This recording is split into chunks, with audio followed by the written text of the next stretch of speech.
Ladies and gentlemen, I was doubted on this stream, saying that I was underestimating Eric Spoelstra. I was overestimating Eric Spoelstra and underestimating the Chicago Bulls team with Billy Donovan. I was told that, oh, but the Bulls have won so many games against the Atlanta Hawks, the Orlando Magic, and the Miami Heat in the past, second half of the season, since January. Well, ladies and gentlemen, history is going to repeat itself and will continue to repeat itself. I'm sorry, this team is not going anywhere, and for the third straight season in a row, the Bulls have lost to the Miami Heat in the play-in tournament. For the third straight season in a row. We haven't won a single game against this Miami Heat team in the play-in tournament. It's one thing to be in the play-in tournament every single season, but at least you win and get out of the play-in tournament. It's a whole nother thing when you are very clearly being absolutely stopped by one team because they're the line. They're the line of, hey, we're at least good enough to make the playoffs, and you right here, that you can't ever beat us, you are not good enough to ever be a playoff team. We are officially, and will continue to be, as long as this front office is hired, and AK and Mark Eversley continue on their bullshit, and Jerry Reinsdorf will be this owner, unless some miracle happens this upcoming offseason, which is the reason why I was praying that we would lose tonight, because I want that miracle to happen. We're a mediocre hell. Hate to say it. A lot of people think, oh, well, it's different this time. We got all the young players. So the young players carried us to the same record as last season. But we always kind of forget that, oh yeah, Levine was here for, until the trade deadline. He really helped you win a lot of games this year. Vucevic had a pretty nice season overall. How many times have we talked about how old he is? Lonzo Ball is still here. And in the Zach LaVine trade, you didn't trade for any young guys besides Trey Jones, who you have to go and re-sign this offseason. You traded for a bunch of guys in their mid to late 20s. So, look, man, I'm just here to say it. This team, I don't think, is really going much places, and that's the reason why I think we needed the lottery badly. But at the end of the day, I was doubted about Eric Spoelstra being Eric Spoelstra and still being a damn good coach. Well, I'm here to tell you, Eric Spoelstra is still a damn good coach, and I can't believe you even doubted it. Eric Spoelstra has outcoached Billy Donovan in the last 3 play-in tournaments, and honestly, I don't see it ever changing. Nothing ever seems going to change with that, and I hope Bulls fans start to understand that. Congratulations to Billy Donovan for being a Hall of Famer. I really don't care. People want to give Billy Donovan credit. Well, that's the reason why I don't give Billy Donovan credit. Bro, that Billy Donovan, no matter what, has never outcoached Eric Spoelstra in an important game. Never. Has never done it. The Miami Heat lost that game in Chicago a couple games ago, right? And everyone thought, oh, see, it's a preview for the play-in tournament. We're going to go and smack the Heat again at home. Well, at the end of the day, you won that battle, you lost this damn war. The Miami Heat absolutely came into your home arena again and absolutely put you through the ringer tonight. They came out with a game plan that was insane, that was perfect, that stopped everything the Bulls usually do on a nightly basis, and they stuck to this game plan throughout the entire game, and the Bulls had no answer. Not a single answer by the Chicago Bulls tonight. Not one. And so, yeah, everyone's going to talk about Josh Giddey having 25 points tonight. Sorry, hate to say it to y'all. Josh Giddey didn't have a good game tonight. Just rap he didn't. Was he better than other players on this roster that failed to perform tonight? Oh yeah, for sure. But that's a low bar to clear. Josh Giddey, horrible game tonight. Sorry, hate to say it. Kobe White, even worse than Josh Giddey. Horrible, horrible, horrible game tonight. Absolutely a travesty game by Kobe White tonight. And yet, I'm told that this is the backcourt of the future for this team. Right? Both these guys will be all-stars moving forward. So, look. At the end of the day, is it better than the Bulls going into the play-in tournament with DeMar DeRozan still on the team and leading the charge? Yes. It is much better than having DeMar DeRozan still be here and still running a slow-ass offense, and we're, not putting up threes, and we're playing really bad defense. Yeah, I think that no matter what, it is better than having a 35-year-old DeMar DeRozan lead the squad and you always being a 30-41 win team, 39-41 win team, and just still always be in the play-in tournament and then losing to the Miami Heat. But at the end of the day, I don't really see where this team is necessarily going unless they're going to be a knocked team in free agency or making some big trades. And unfortunately, in history of this Chicago Bulls franchise, they have never done such a thing. As much as people want to think that Josh Giddey is the future and is going to be the superstar of this squad, I've been adamant that I think he could be a really nice starter. I don't think he's the guy. I don't think he's going to be your Luka Doncic. I don't think he's going to come in and be, you know, your next superstar. He might be a very solid player for a long time, and that's great. I hope that's the case for Josh Giddey. But that's just the thing that I've always said about him, is just that I feel like that's just kind of his ceiling. Kobe, we've talked about it all season long. What has been the thing with Kobe White is this entire season? The inconsistency is something that we cannot ignore. Same thing with Giddey, but with Kobe, it's at an all-time high of inconsistency. He did reach the 20-point per game mark this year, so congratulations to him. But tonight, unfortunately, we got the pre-All-Star break Kobe White. We did not get the Player of the Month in March Kobe White tonight. And we just can't have that, right? If this guy is going to be a guy that you're going to be paying like an All-Star, you can't have this sort of night where it's 5 of 20 from the field, horrible turnovers all game long, poor defense. The Miami Heat are attacking you on defense. Same thing with Giddey. The Miami Heat were attacking Giddey. They're also attacking Vucevic and Kevin Huerter. So if you think that this Bulls team is not that far away, I think this game shows you that this Bulls team is pretty far away from actually being a pretty solid team. But that is just my opinion at the end of the day. I think that the game itself speaks for itself, and you should understand how far this team is away from actually being a solid overall team. But, you know, we have Bulls fans that will blindly follow this front office until they die. So I applaud you for your overall loyalty to this front office, but I'm here to tell you, don't expect anything spectacular. So, look, I am here to say a couple of things about why I think that some Bulls fans are kind of out of their mind when it comes to some of this stuff. And it's going to happen tonight, okay? Like, as much as people don't want to talk about other Bulls fans, we have to talk about it in tonight's stream. And then we're going to be breaking down this game. I'm going to show you everything that this Miami Heat team did tonight. Eric Spoelstra tonight put up an absolute masterclass. It was a masterclass on full display tonight by Eric Spoelstra. As much as Bulls fans don't want to admit it and want to say that Billy Donovan is a great coach for some people, which I'm not one of those people. I've never been one of those people. But a lot of people want to say that Eric Spoelstra is not that much better of a coach than Billy Donovan, or Eric Spoelstra is overrated. Well, I hope that you learn your lesson tonight, because Eric Spoelstra is not overrated, and when the Miami Heat genuinely try, this is what you get, because you're a middling team that is going nowhere right now, and the Heat are just better than you. Okay? It's just what it is right now. I am aware of the regular season record, but I kind of said that I don't trust that this last run by the Bulls was anything spectacular. So, that being said, let's jump into today's game. Let's have this be a very civil conversation overall. Let's not be rude to anybody, all right? But I also want to make it clear, like, we have to be honest with ourselves tonight, okay? We have to be honest with what we saw tonight. We have to be truthful, okay? I don't want to put up smoke screens. I don't want to sugarcoat things. We have to be truthful about what we saw tonight, okay? It's just what we have to do. So that's all I'm going to ask from you guys tonight is, please, let's be honest, all right? Because I know a lot of Bulls fans right now behind a keyboard and their Twitter profile, they don't want to be honest right now. And I just hope that we can at least be honest here. I know a lot of you guys have been honest all season long, and I sincerely do appreciate that. But this is why we make this channel and why we talk on this channel. So I sincerely do appreciate you guys checking in to the stream. If you have not already hit the like button on the stream, please do. Helps me out a lot.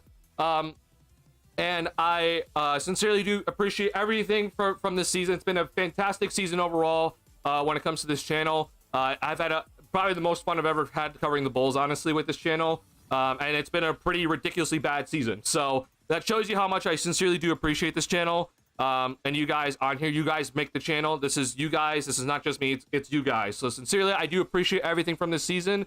We are going to have one last official post-game stream tonight as we officially transition into the off-season, where I think there's going to be a lot of stuff to talk about. So first things first, we're going to hop into this game. We'll talk about a lot of things tonight. Billy Donovan's coaching performances, the backcourt not showing up to par, Eric Spoelstra's entirely awesome game plan, bro. I can't stress enough. Eric Spoelstra was insane tonight with his game plan, and he deserves all the credit in the world.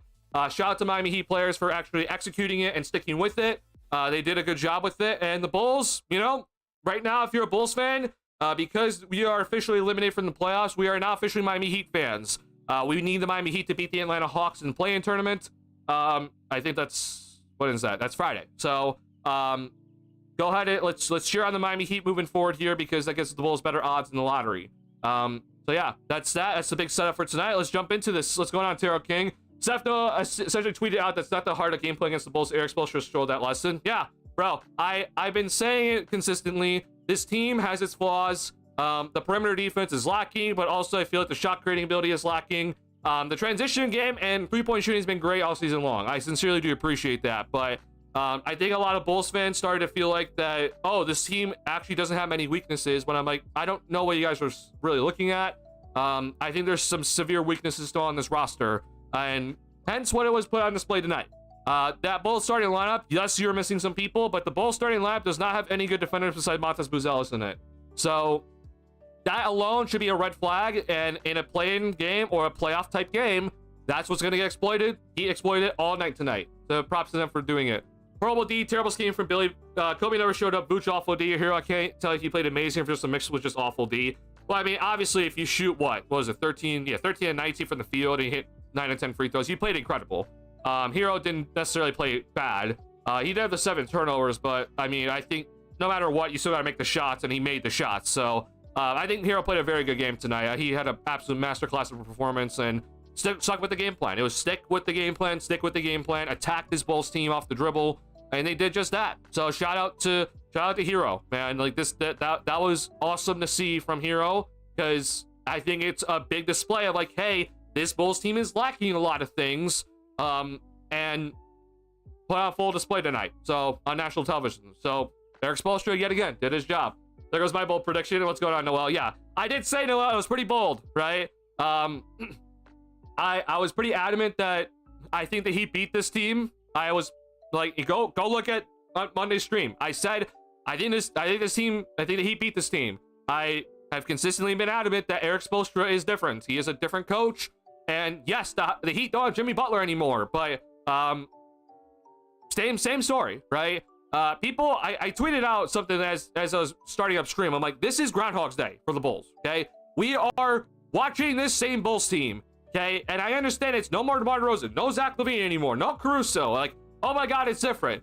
I mean, what's different? We're same coach, same front office, same stupid ownership, same stupid front office, and here we are, and we're losing to the Miami Heat, who lost Jimmy Butler. It's the same story. It doesn't matter where we're at. It doesn't matter what seed we get. It doesn't matter the winning record or the losing record. It doesn't matter the regular season record, for God's sake. It's the same story. It's the same old story right now, because the Miami Heat gatekeep us from ever being any sort of playoff contending team since the play-in tournament has been a thing. So I'm just really saying right now how much I despise how much that Bulls fans think that this team is like spectacular, when this team was 4 games under 500. They went on a miraculous run to end this season. This team is flawed, and Arturas Karnisovas, when he has this post-game press conference, which might be tomorrow, or sorry, end of season press conference, which might be tomorrow. I don't know when the hell it's going to be, but he's going to go and say and keep talking about the great record this Bulls team had post All-Star break, and continuously talk about how many games we've won and all this and that, when I'm just like, okay, but you're still where you were last year, if anything. Yes, you have younger players on this roster, sure, but you have no cap space heading into the summer. You're not going to be trading any of your draft picks away to make this team spectacularly better. So you're depending on lottery luck right now. And yes, at least you have the lottery luck right now, but I'm not going to be banking on that to fix this team. So I just have been adamant how much that I don't think that Giddey and Kobe are your two guys of the backcourt of the future. I think that there is a world where maybe you could work it out if Kobe takes a massive leap and becomes like a 24-point per game scorer that's pretty consistent. But that's asking from a lot from Kobe, which he's just hit another career high this year, so shout out to him. But the first half of that season was poor. So I just hope that Bulls fans are seeing, bro, this team's not really that great right now. And I hope that we can understand that. And a lot of people were saying that we're going to beat the Cleveland Cavaliers first round. I'm like, okay, bro. Well, you got to get there at least. And we didn't even get to that point. That was not the matchup for Hero. I mean, who the hell is going to be the matchup instead? you have to use Buzelis to guard Wiggins, right? Or Buzelis has to guard Bam Adebayo when they start the bigger lineup. And then you have to put Giddey on somebody and Kobe White on somebody. So, I mean, who are we going to put out there? Like, you need Kevin Huerter's three-point shooting, or else that team in the starting lineup has a very, like, they don't have much shooting out there. So, it's just Kevin Huerter. Like, that's just the only way I can see it. And, you know, Billy's pretty much forced into a pretty bad spot, but, I mean, who else are you going to play? Hence, once again, this team is flawed. It's very, very flawed. The other player I felt like actually tried. I'm going to say that Buzelis actually tried as well. I think he had some nice moments. But, yeah, I mean, I think Giddey kind of tried. I think the box score for Giddey makes him look a lot better than he actually played tonight. Like, early on, like, Giddey got some points, but I'm just like, this is still not good. He missed some easy looks I thought he needed to make. He only hit 2 of his 7 3-point shots. That's not good. But, you know, it wasn't like he was making threes earlier before he started to take some more. And the Heat were backing off of Giddey. They're just basically saying, I dare you to shoot the basketball. And Giddey wasn't able to make them pay enough. He just wasn't able to. So I don't think this was a great game from Giddey either way. Yeah, I think he was maybe trying better than some of these other guys, but I don't think this was anything spectacular. I think the Bulls from top to bottom were pretty bad tonight, and that includes Josh Giddey. As much as people want to say that Giddey was, like, you know, the only saving grace or whatever, like, I'm sorry to say it, but, like, this Bulls team got absolutely just screwed tonight. Like, they got put through the ringer, and it wasn't even close. Everybody, including Josh Giddey, had a pretty bad defensive performance tonight, and none of them looked like they were ready to play good defense. So, at the end of the day, unless you're putting up Luka Doncic level numbers where you're consistently getting to the 30-point per game mark on crazy efficient shooting and shot creating ability, then you better be a pretty solid defender right now. Especially with this Bulls team, with who just doesn't have any defense right now. So starting especially with the ones just out of Kobe's hands. The Miami Heat did a really good job of their homework against Kobe White. They did a fantastic job of scouting and realized, I'm going to show you guys what they did tonight, but they took away Kobe's typical options, right? So when Kobe drives hard, we've talked about this all season long, how the Bulls, they typically go to the corners as their release valve. Like, so if Kobe goes up and can't get the layup, he's looking to the corners, right? The other player that the Bulls have been using recently as their release valve is Vooch, right? And if it's a pick and roll scenario, if the guard goes up for a layup or drives hard to the basket, then they always know that Vooch is like a dump off option.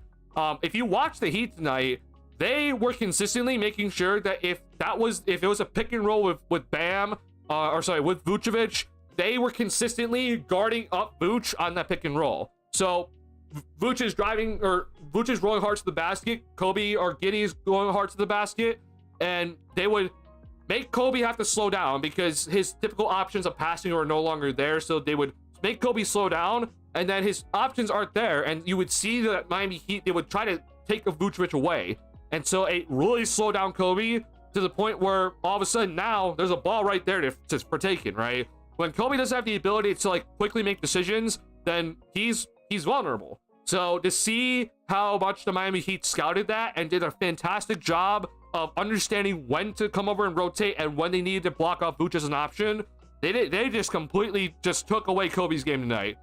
Everything was great from the Miami Heat's defensive standpoint and from Kobe White. And also even on Josh Giddey tonight was also pretty solid. I think Giddey had some nice moments of getting through some guys, but half court wise, it was a struggle bus. So I really think that the Heat did a good job. They did their homework, and hence once again, like, is this the backcourt of the future?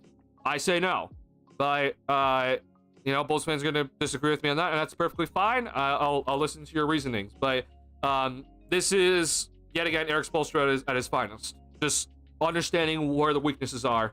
Upset by the first half defense though. Oh, the first half defense was an absolute travesty. A lot of Bulls fans have talked about how much they love this team, and because they play hard, they seem to never be out of games. They played hard defense. Well, hate to break it to you, this team is still bad defensively. So for all the love that you gave for this team, that was that you're like, oh, they play such good defense, because yeah, since the All-Star break, they were very good defensively. Yeah, about that tonight, they didn't show up when it mattered the most. So if we're gonna be, you know, giving consolation points of like, well, at least you showed up for, you know, the second half of the season. Well, I really think then we're not being Chicago ways. Like, everybody talks about like heart, muscle, and muscle, like grit and grind Chicago City, and yet when it matters the most, this Bulls team did not show up defensively, and I hope that we don't give them an excuse for that. So No excuses for Billy Donovan, no excuses for the players, and absolutely no damn excuses for this front office for not having enough defenders on this squad. Yes, Lonzo's injured, but you should not be saying at all that you're depending on Lonzo Ball to be healthy for any time soon. If you're depending on Lonzo Ball to be healthy to be your main defender on a winning team, you're doing something wrong as a franchise. That is absolutely tragic if you're thinking that Lonzo Ball is going to be your saving grace for you in the future, okay? You cannot depend on a guy who missed the last 2.5 seasons and only played in 35 games this year to be your main defender. That is something that you cannot do as a front office executive. You can't do that. And I already know what AK is going to say. He's going to go to the press conference and say, well, I think if we had Lonzo, it would have been a completely different story. And maybe it is. But it's your damn fault for thinking that Lonzo Ball would be healthy. That's your fault. That's not anyone's fault. It's not Lonzo's fault. That's your fault. You should not be at any point thinking that Lonzo Ball is going to be healthy. You cannot think that at all as an executive. And yet, here we are, Bulls fans talking about yet again, oh, if we had Lonzo, this would have been a different game. We would have put him on Tyler Hero. Okay, sure. But when's that going to happen? Lonzo hasn't been anywhere near the postseason, even when he's played in a season. Okay? He has not been close to playing in postseason games at all. It hasn't happened. So, I don't know when Bulls fans are going to start realizing it, but if the front office is expecting that Lonzo Ball is going to be healthy, you're doing something wrong as an executive. Absolutely, you should not be thinking at all that, oh, Lonzo Ball will be here. Don't worry. Like, no, absolutely not. Hence, yet again, why this team defensively looks so bad. Your best defender's out, but you should not even be thinking about that. You built a poor team, AK, and here are the pieces. Pick them up. Yep, we got lucky getting Jordan, got lucky getting D-Rose. Ownership front office is terrible. All we can hope for is good draft picks, which is the reason why I'm saying we had to lose this year, this playing game. Like, we can't go into the playoffs this year, bro. Like, if we went to the playoffs this year and you had no chance of getting a higher draft pick, which again, it's not even high with us being like right now the 12th best odds, tied with Dallas. But like, I understand it's not even that high, but it at least gives you some glimmer of hope. So I'm not happy with how this team has, you know, got too many wins this season, and all of a sudden it's taking them out of, you know, getting a chance of getting a top 4 pick. But I mean, there's a shot at least. Either way, though, you're not going to have the 15th overall draft pick this year. You're going to have at least 13th or higher, probably. The chance of you getting 14th is pretty slim. So, yeah, I mean, hopefully it does happen. Same stuff every year. Yep, William, welcome back. Hope you enjoyed last season, because yeah, bro, we're back again, and it's probably gonna happen again next year. He doesn't even have a good roster. Just a B or B plus coach versus D minus. I wouldn't necessarily call Eric Spoelstra a B or B plus. I think he's at least an A minus to me. That guy, as much as people don't want to talk, like, people just look at the regular season record, and yeah, I think that does put a little bit of like a hit on him. But Eric Spoelstra has consistently in big games has shown up in his coaching. He has consistently proven that in a big game that, hey, you may lose the game, but he's done a damn good job of coaching and scouting and understanding what to do. Has a great game plan heading into the game. This is a guy that has been to 2 finals appearances. Yes, they didn't win it, but you could argue that neither of those teams with the Heat should have been to the finals with Jimmy Butler. Yet Eric Spoelstra has been there, and he's led them to them. So, yes, Jimmy obviously deserves a lot of credit, but Spoelstra is a very good coach.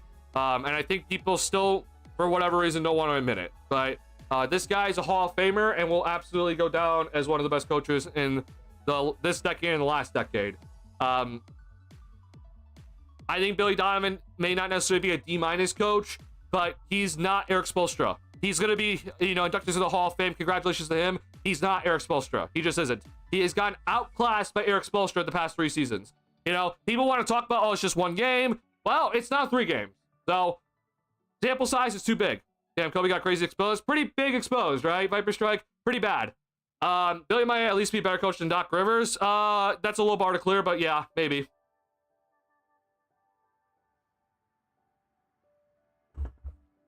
Bulls playing good in March basketball doesn't mean much, y'all. I mean, the biggest thing to me about this March basketball is just it's the teams that they're facing. Like, yeah, they went on a nice run. They beat some teams that I didn't think they would beat that were under 500. Like, they beat the Orlando Magic, they beat the Miami Heat multiple times. Like, I get that, but the teams that they mostly beat were all under 500, and when they faced teams over 500, it was without Nikola Jokic for the Nuggets, and it was out Tyrese Halliburton for the Indiana Pacers, and it was against LeBron and Luka against the Lakers, which one was a fluke win, but you absolutely destroyed them on the in LA. And so great job. Like, you absolutely wrecked that Lakers team in LA, which was probably the most legitimate win of that whole time. But reminder, you lost to a Phoenix Suns team that was not playing great. Yes, they had Durant, but you lost to them as well. Like, this March basketball stuff, it would have been better if, like, yeah, you were beating the Boston Celtics, or you beat the Cleveland Cavaliers, or you went into the Western Conference and beat, like, the Minnesota Timberwolves, and you beat the LA Clippers, and you went out and beat Houston out in Houston, which you didn't do that. Like, if that was the case, then I think it's more legit here. But instead, though, most of these teams, just due to the circumstances that were placed upon them, a lot of them were tanking, and a lot of them really weren't taking things seriously. This Miami Heat team, by the way, is under 500 by 6 games. They have a worse record than you, and yet they absolutely just gave you a butt whoop on your home court tonight. So I just want to just make things clear to Bulls fans, bro. I am aware of this record since post All-Star break. It's been a fun time to watch this Bulls team, but you can't look at that little stretch and be like, oh yeah, this team is going to be going miles ahead next season. Like, if they do, then I'll shut up and I'll even, like, gift you guys memberships or something. But we can't take, like, all these mirages and just start saying, oh yeah, we're good moving forward.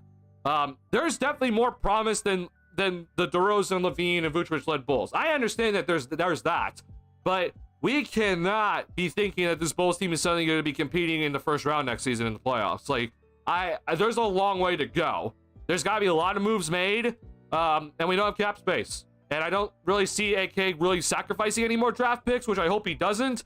But honestly, at this point, I have no clue. So, yeah, not fantastic.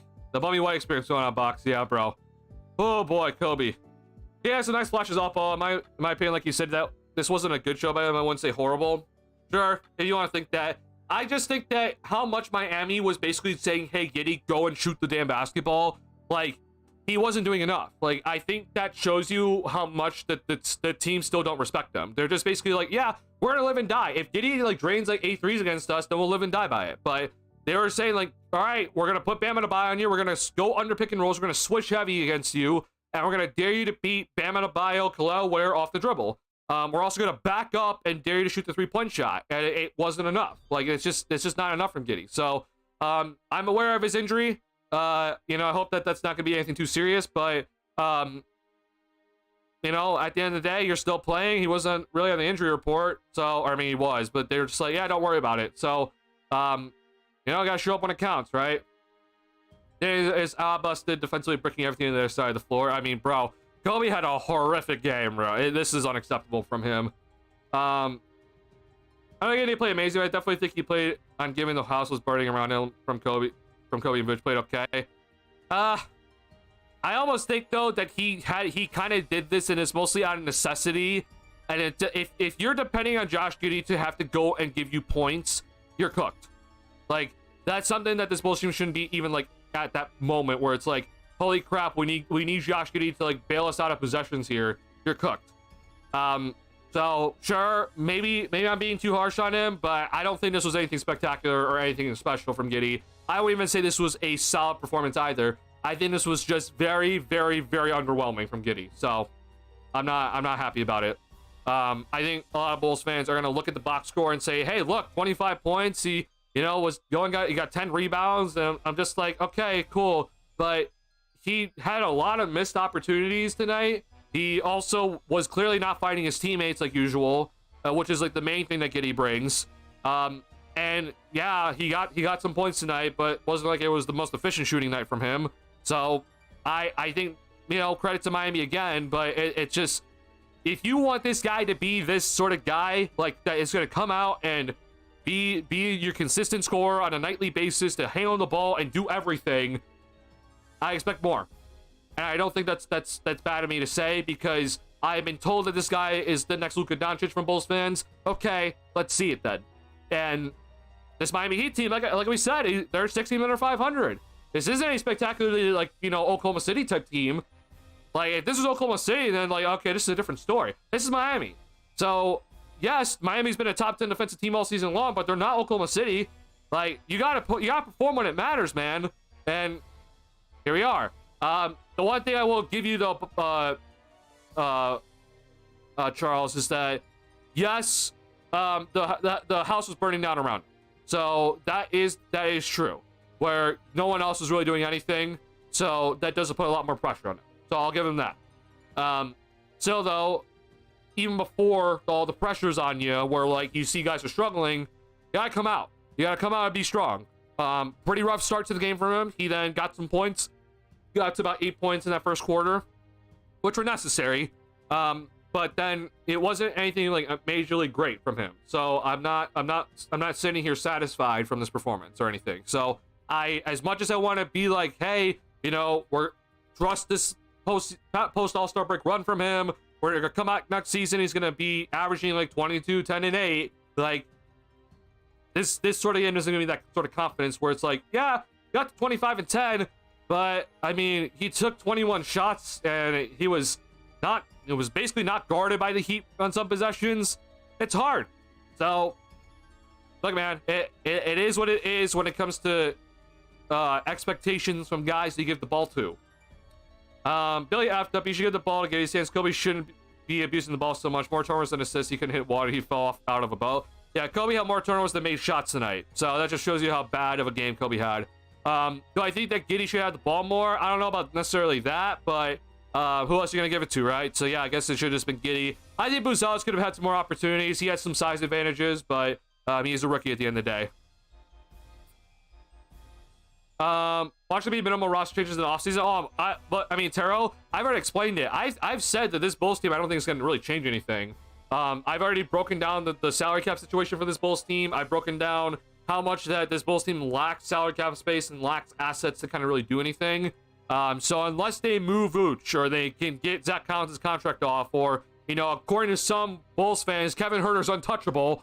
If they can get his contract off the books, which they absolutely should be trying to, then, you know, there's chances for some sort of moves to be made. But the Bulls are pretty hampered. Assuming that Giddey gets his $30 million per year contract because the front office is stupid, I don't really see what this team's going to be doing. I don't even think that Trey Jones will be back, because if Giddey gets that sort of money from the front office, then Trey Jones is most likely not coming back, which will be very disappointing. So I'm like, bro, I don't know what the hell this Bulls team is going to be trying to do this offseason, but I'm hoping there's going to be some major changes just to get the vets off this roster. You know, if you could get P.O. off this roster, do it. This guy didn't do anything today.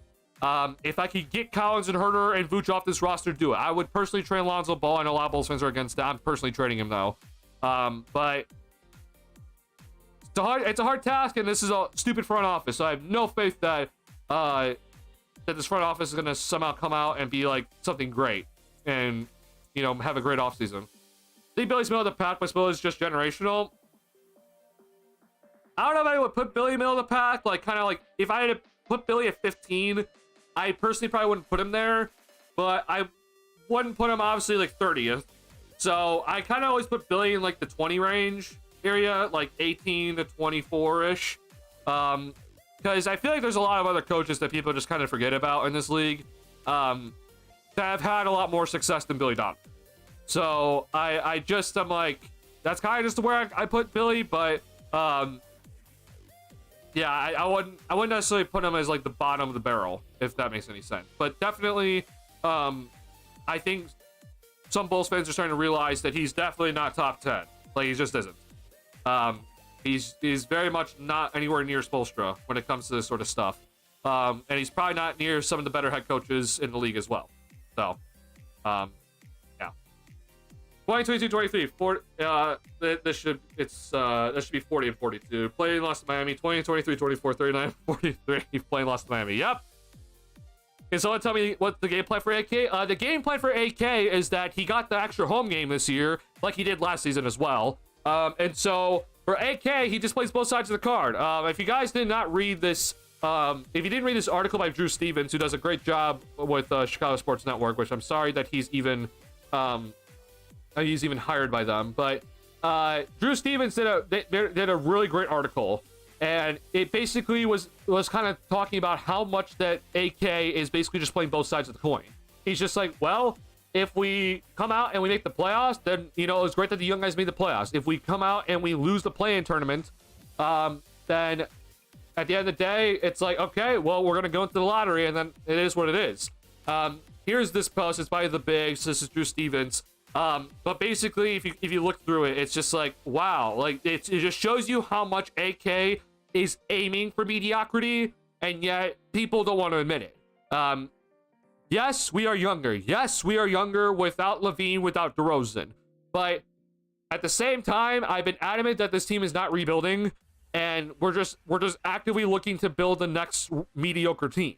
And AK basically has done that. So this quote right here, if we're in the play-in or playoffs and our young guys are playing, contributing, and winning, that's a win in terms of their development. If you're picking high, that's also good. See? With expectations like those, as Drew Stevens says, what good is a bar? Because there is no bar. The bar is, let's make sure that we're competitive enough to sell enough tickets, and we're going to make sure that we're going to get the extra home game for Jerry Ryan stuff for our pockets, and we're going to then make sure that we don't make the playoffs or we're going to be the 8th seed. Like, that's the goal for AK.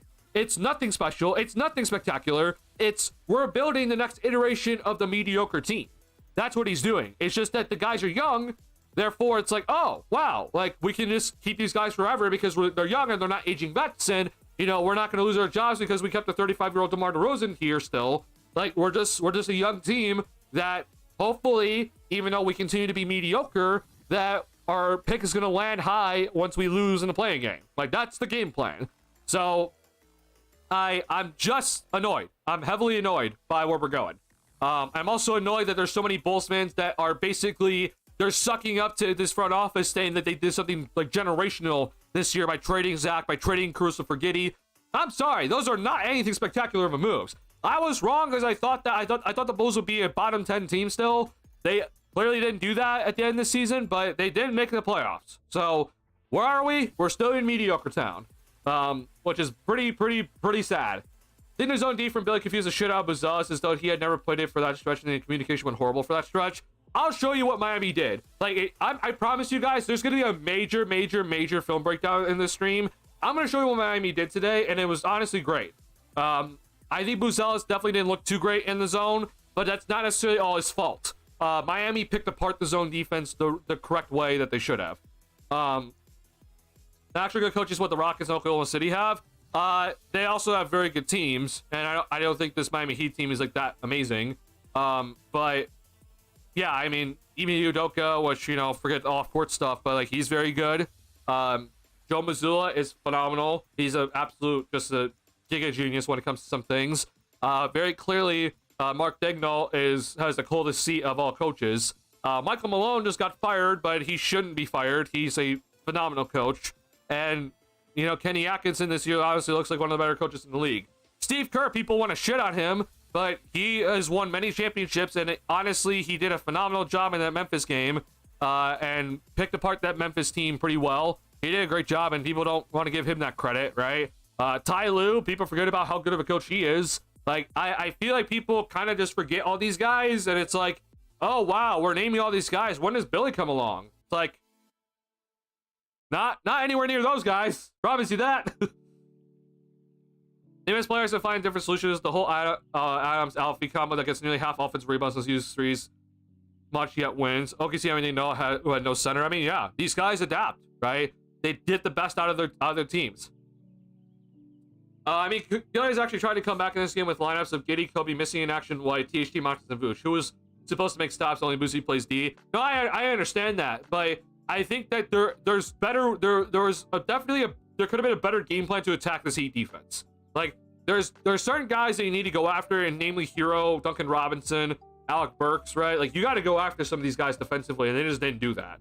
I thought the Bulls, they fell into the trap of, like, okay, we need to seriously work on pushing tempo and try to get as many stops as possible. The problem was that they didn't do anything to get their stops, right? Miami was straight up just saying, hey, we are going to go in and we're going to absolutely just get paint touches all game long. And if we happen to miss a layup, we miss a layup. It's not like we're missing a three, right? So the Bulls can't get on transition if we just continue to miss layups. But the biggest thing is that the Bulls defensively today, they had no idea what to do when it was one-on-one defense, okay?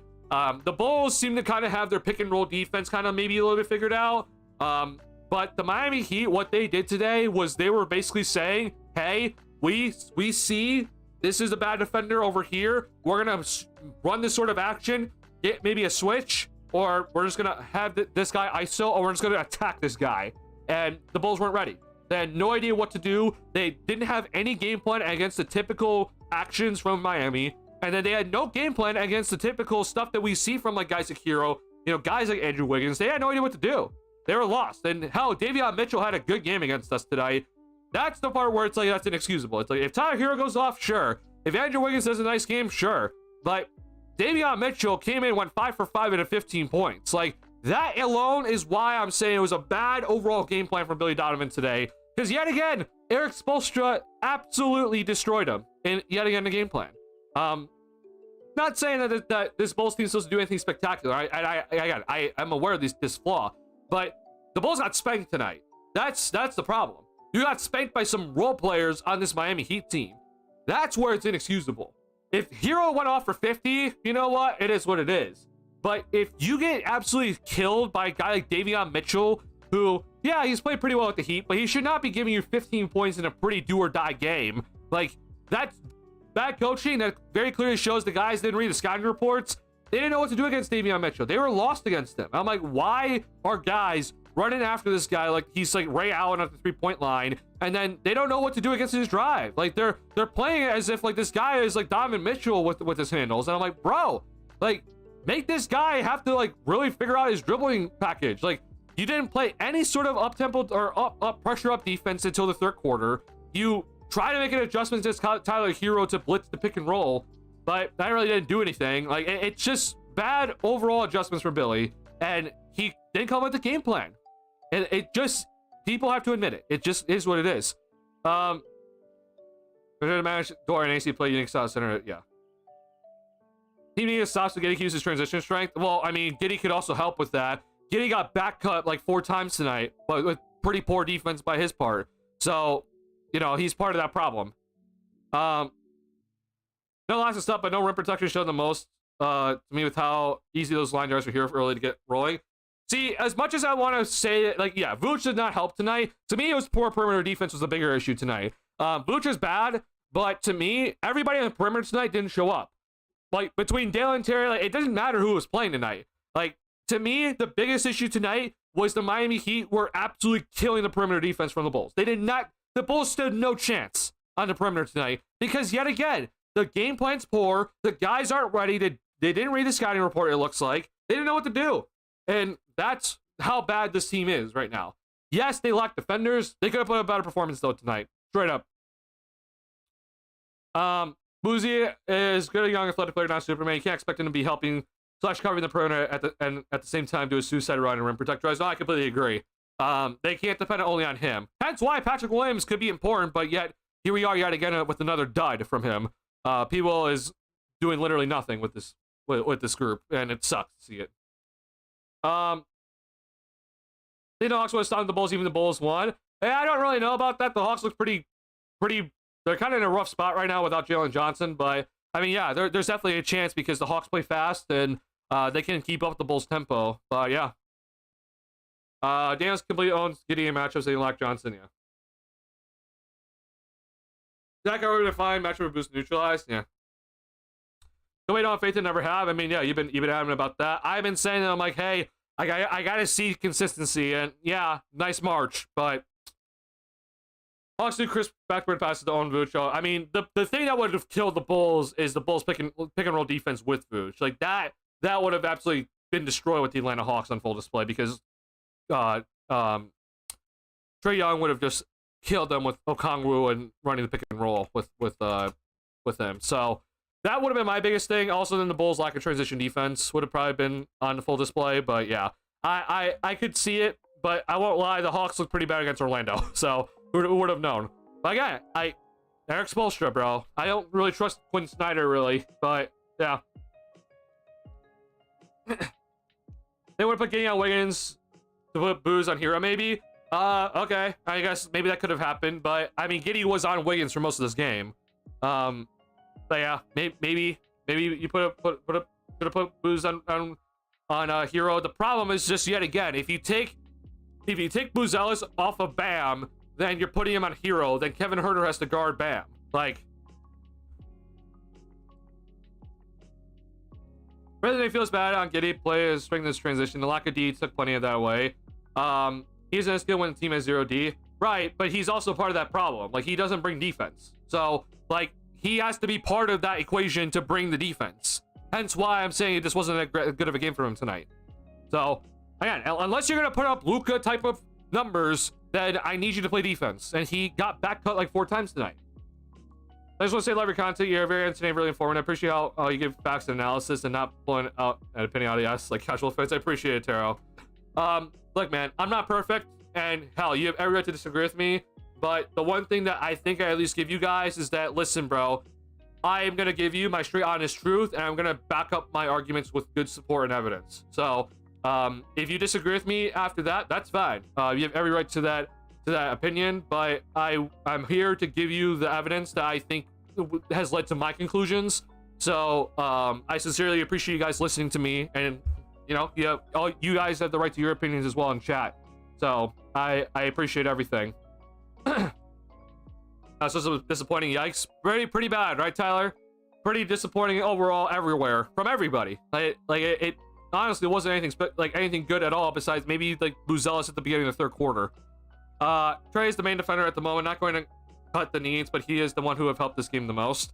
I mean, sure, but like Hero is like 5 inches taller than him as well. Like, I don't know how much Trey Jones would have helped. He would have helped, but I still feel like that's a poor thing to kind of just be relying on. If it's like, yeah, if Trey Jones was here, we would have been better. Like, yeah, we would have been better, but like that, why would we rely on Trey Jones? Like, it's not someone we should be relying on to be the guy that is going to help make this team suddenly win a playing game. Could you also talk about the Bulls draft pick this season, like the odds? Yeah, I will. I promise I will.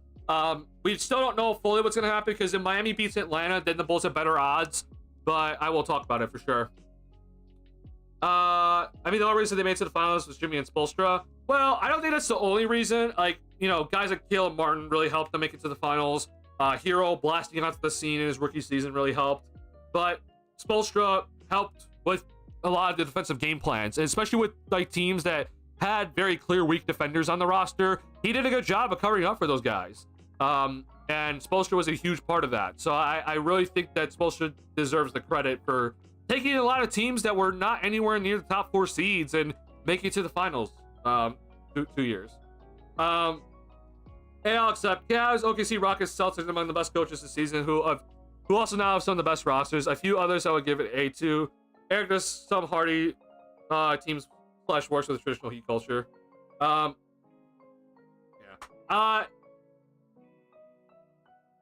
Yeah, I get what you're saying, but like, let's just take this for example, right? So, would you put Chris Finch above Eric Spoelstra, even though Chris Finch had a 49 and whatever record? The Timberwolves had 49 wins this year, right?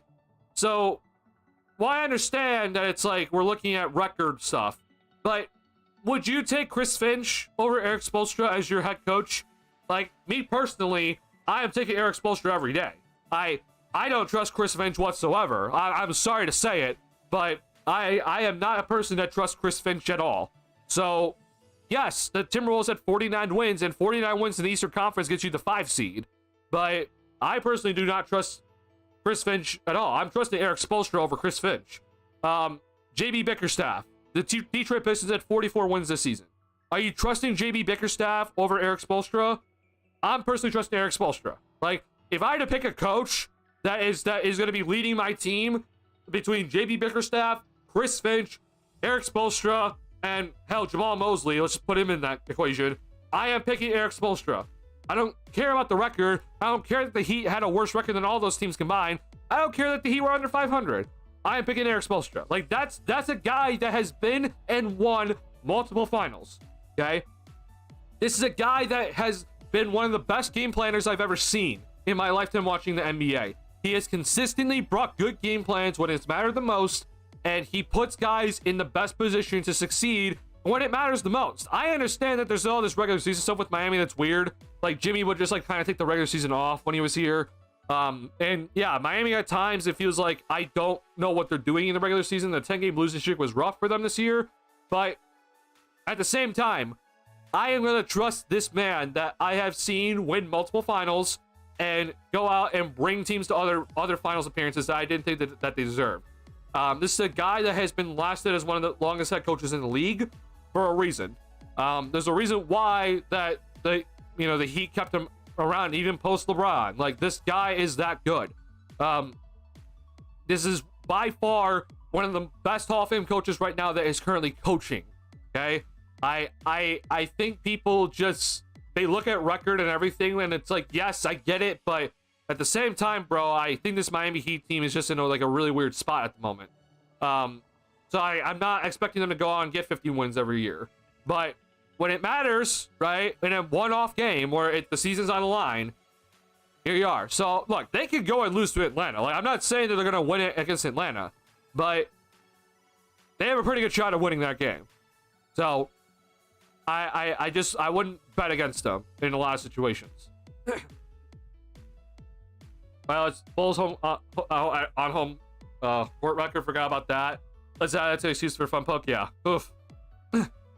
Let everybody look back. Today I was disappointed that we saw Pat and THT but no Phil, especially when we needed defense in the 3. I agree with you. Yeah, THT was very clear because Billy is searching for offense, but Pat playing 14 minutes is just ridiculous to me. I don't understand at all why Patrick Williams played. I even talked to you guys on Monday about that. I think that Billy is actively going to try to win this game. He should be playing Julian Phillips over Patrick Williams, and here we are. Unfortunately, that did not happen whatsoever. I don't know what Billy is looking at there, but also politics, so it is what it is. Games watch Team Silver by playing slower. First half, you didn't get downhill often at speed, which again, that's a game plan from Miami. Like, the game plan from Miami is to cut that off, and they did just that. But also the Bulls lack a defense, which Giddey's a part of. Like, Giddey has to play good defense for that to be something to work off of. So Giddey got back cut a lot in that first half. He was also being targeted by Miami. So, like, as much as I want to say, like, yeah, Giddey wasn't able to get out and run, well, like, he has to also play good defense. So I have to look at that. They looked at us and they knew exactly what to do to stop us, and we had no idea how to stop them. Hey, again, game plans, bro. It's something special, isn't it? When you have a coach that you can trust to pick apart a team's weaknesses, it's amazing that when you have a coach like that. And unfortunately, Billy Donovan has just never been someone that I can trust to do something like that in his time. Why did my audio cut out? Oh, there, we're back. Okay. Sorry, my music just suddenly stopped. Honestly, okay, there we go. Cool. He grew the ball in his hands. He isn't so much like Lonzo that he can constantly one tap / touch great for others. He's more old school point guard type. I agree with that. But the problem is that point guards in today's league, right, is they score, right? If you have the ball in your hands, you go, and the main thing is you score. So yeah, like, I've been adamant about saying that Giddey has to go and score. And yeah, Giddey has. If I had to choose between Lonzo and Josh Giddey to be the point guard of this team, the guy that I'm gonna give the ball to the most, I'm picking Josh Giddey, because I think Giddey is able to create shots better off the dribble in the interior, which Lonzo never shoots shots in the paint anyway. Lonzo's a catch and shoot 3-point shooter. That's Lonzo Ball's game. Giddey can get downhill and get into the paint, and we've seen some good moments of finishing, but we've also seen some bad moments of finishing, but at least he's able to try to get it into the paint, unlike Lonzo, who really can't. But either way, are you limiting yourself if you're making Josh Giddey be the main guy to handle the ball for your team moving forward? That's what I'm saying. Is like, I feel like you're just moving yourself towards more mediocrity if Josh Giddey is expected to be the all-star. Like, you can't be relying on Giddey to be the guy to lead the charge for everything. Like, you want him to be like Luka Doncic. Like, I don't think that's gonna happen. So that's why I'm just saying I think the Bulls still need to go get more young talent. And if Giddey's gonna be the guy, then he has a long ways to go, bro. I hate to say it. What says I going to the CM is either I happy if we win, then woohoo. If we lose, then better draft pick. But I didn't expect to see a game so bad. Honestly, I was also not expecting to see a game so bad, but I was not shocked to see that Bulls strip pick apart the Bulls. So, yeah, I really think that was on full display. And it sucked. But here we are. Lottery time. I agree also Giddey is the best, isn't the player you want to have to take the broken down possession shots, and Kobe can be, but I'll never trust he'll be on for us, so team just lacks consistent go-to in those. Oh yeah. Yeah. But higher sensitive, it was worse than lost desirable, would have been a bit better if it was only the second half. I don't know. I feel like the second half wasn't really even that spectacular anyway, but yeah. We'll come to really try to get Zion, his trade value is not so high. I'm not really a fan of that move at all. As much as Bulls fans want to think that's like the way to go, I really don't have much faith in that move. I understand his value is not that high right now, but you're going to be sacrificing some picks to get him. And I feel like you need those picks to go and get the second star if you're going to have Zion. I've also been adamant that like if you're going to trade for Zion, you should have just kept Levine. So I don't really understand the thought process of that. I know a lot of Bulls fans think that, oh wow, Zion's gonna come in and be your main guy. Which yeah, he has the potential to be the main guy in a championship caliber roster. Problem is obviously health, but also I don't know how long he's gonna last. And I wouldn't personally trade for Zion Williamson at the moment because he's rapidly approaching the age where I'm just like, I don't know how much you have left, bro. But you can trade people, do it. We'll be able to do it only if the GM is about to speedrun unemployment. Yeah, I mean, honestly, bro, I might even be willing to sacrifice a second round pick just to get him off our hands. I genuinely believe that for a guy that is basically bringing no value right now, you might need to sacrifice a second round pick just to get the $18 million off the books. Boo's lost, so there was at least one moment where he looked lost, and it was because somehow Booch ended up forgetting it was zone and left the center empty. Boo's like rushing around. Was that the play where Richard Jefferson broke down, where Booz missed the free throw, and then the Bulls got back, but then Vucevic didn't take Bam for whatever reason, and it was just a chaos moment for Buzelis? I mean, yeah, but that to me is more on Vucevic than Buzelis. Maybe it's an A-level coach for me. I mean, Steve Kerr, I don't think people hate on Steve Kerr a ton. I don't get it. I would personally love Steve Kerr here. Not saying that like he's like the best of the best right now. Like I would probably take Daigneault over him, but I think Steve Kerr is a very good coach. Davion gave up 15 points while also sunning Kobe on defense. I mean, Davion didn't even just sun Kobe on defense. He was sunning a lot of people tonight. So yeah, off night. Genuinely put guys into an off night tonight. Kobe can call Davion dad now. Oh yeah, for sure.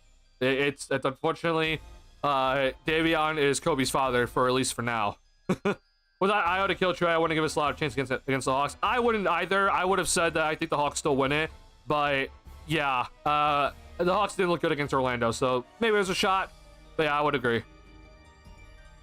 The next time Australia has its full squad, it will serve as a useful reference point for another way to use Giddey. Now it won't use the Patty Mills game plans. Okay, maybe. 5 on down, both fast defenders around so you can move and transition both ways to use Giddey's passing. My problem is though, Charles, it's like you're building, you're basically building your roster around a guy that hasn't been an all-star yet.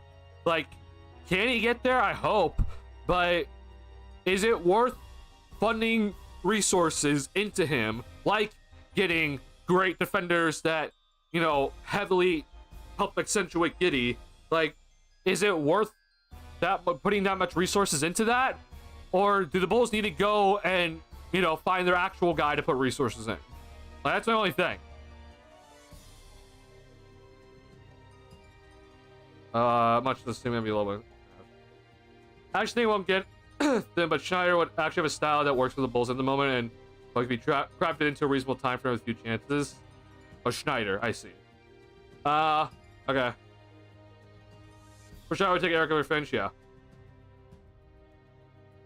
I was the coach for the Oklahoma City Rockets, Cavs, Steve Griffin, Golden State. Probably my first 4 picks to the moment, but then next year Eric is there. Okay. I mean, look, if other coaches, if I'm trying to win, by the way, like here's the other coaches: Michael Malone, who's currently a free agent, Ty Lue, I think he's very good. People don't give him enough credit. Obviously, Joe Mazzulla is, a masterclass. I've wanted Kenny Atkinson. He's kind of had an up and down overall type of year, but I would have also taken him. And then I would also, if I'm trying to win, I would take Rick Carlisle over Billy Donovan, like easily. Now Eric Spoelstra, I think, is ahead of all those guys that I just listed. But I'm just pointing out like how much I don't think Billy's that great of a coach. I feel like that there's a lot of just problems overall with Billy. That yes, he's a Hall of Famer, and yes, he's not the biggest problem for the Bulls, but he's also been getting sunned by Eric Spoelstra the past 3 seasons into play-in tournament. So yeah, I'm not overall happy with how he's looked, or his overall adjustments. For 14 minutes, Pat made it look like we were playing 4v5. Oh yeah, bro. Pat was literally nowhere to be found. He was basically like, he was Batman on the court where no one can see him. He is nowhere to be found and did literally nothing. Billy still thinks Pat actually adds defense. Yeah, I don't know why. Go play Julian Phillips instead. But you can't deny a measure of his losses, not what Billy thinks. If you think the front office don't expect Giddey to lead the team, then you shouldn't pay him, move on. It's pretty simple, honestly. No, I agree, Box, but this front office is definitely going to be paying Giddey. So I'm not expecting anything different. I think this team's going to pay Giddey a ton of money. So get ready. Big Giddey up to the point up to 27 million roughly for me still. I want under that, but I can live with it. Don't give me 30 million though. I would lose my mind if it's 30 million. Yeah, I agree with that. You know what I'm saying? 76 can trade for Zion to get Embiid. Get off Embiid, a spells tanker, or like, I don't think that's gonna happen either, but we'll see. I think the 76ers are in a rough spot with that Paul George contract, so I don't really know. I really don't know what they're gonna do with that. Yeah, Paul George needs to kind of like rework his career all of a sudden. They always plays the Nets coach. Mentally easier to go team names than recall coach names for me, as he's he has nothing to work with. Oh, Jordi Fernandez. I mean, yeah, I'd also would be interested in him. I don't know enough about him, but maybe. Mike Malone is available and Billy still has a job. We were talking about crime against Chicago basketball. The problem is, yet again, Box, is Jerry Reinsdorf going to be paying 2 coaches high salaries at the same time, right? Because if you fire Billy, you got to pay Billy the rest of his contract. So then you got to fire Billy and pay him out, and then you got to go and hire Mike Malone, who's another coach on a big contract, who's one of the better coaches in the league. So it's not going to happen. I agree with you, though, that if the Bulls acted like the 3rd biggest market in America, then you should absolutely be jumping at the chance to get Michael Malone. But, you know, we're a Bulls team led by the Reinsdorfs, therefore, we're not going to spend any extra money. So, Mike Malone, not coming here, even though he should be here. It's just not going to happen, unfortunately, and it really sucks. Probably me forgetting that he's going to work well when the Bulls hopefully get a lottery pick and Dash Daniels next season as the apparently better player in the Daniels family. That's very funny. Yeah, good luck. So I didn't watch this game. I just checked the box here. Kobe White was 520 bad shooting night. Kobe White was atrocious. I think the Bulls team in general got absolutely wrecked tonight. You know, Giddey's stat line I think is better than when he actually played. I think he had a pretty poor game as well, but that's my opinion. Other people disagree with me in the chat. Eric Spoelstra absolutely just destroyed the Bulls tonight. His game plan came out was just paint touches. Getting paint touches is going to slow the Bulls down. We're not going to take any long threes for the Bulls to get on a fast break. We are going to get paint touch after paint touch after paint touch, and we're going to be exploiting the Bulls' bad defenders. Hence, Giddey, White, Herter, Vooch, okay? They went after every single one of those players for the Bulls tonight. They went absolutely at them. It wasn't even pick and roll plays. It was just going after them one-on-one when they thought it was the proper time to attack, and it wrecked the Bulls tonight. No shot blocker also really screwed over the Bulls. Obviously, that's been a very obvious thing, but the lack of perimeter defense is the bigger problem. And tonight, the Bulls' lack of perimeter defense was on full display. Yes, I'm aware Lonzo's not here. Yes, I'm aware Trey Jones is not here. But I said this earlier, Zig, so I know you're just, or Mig, sorry, I know you're just checking in.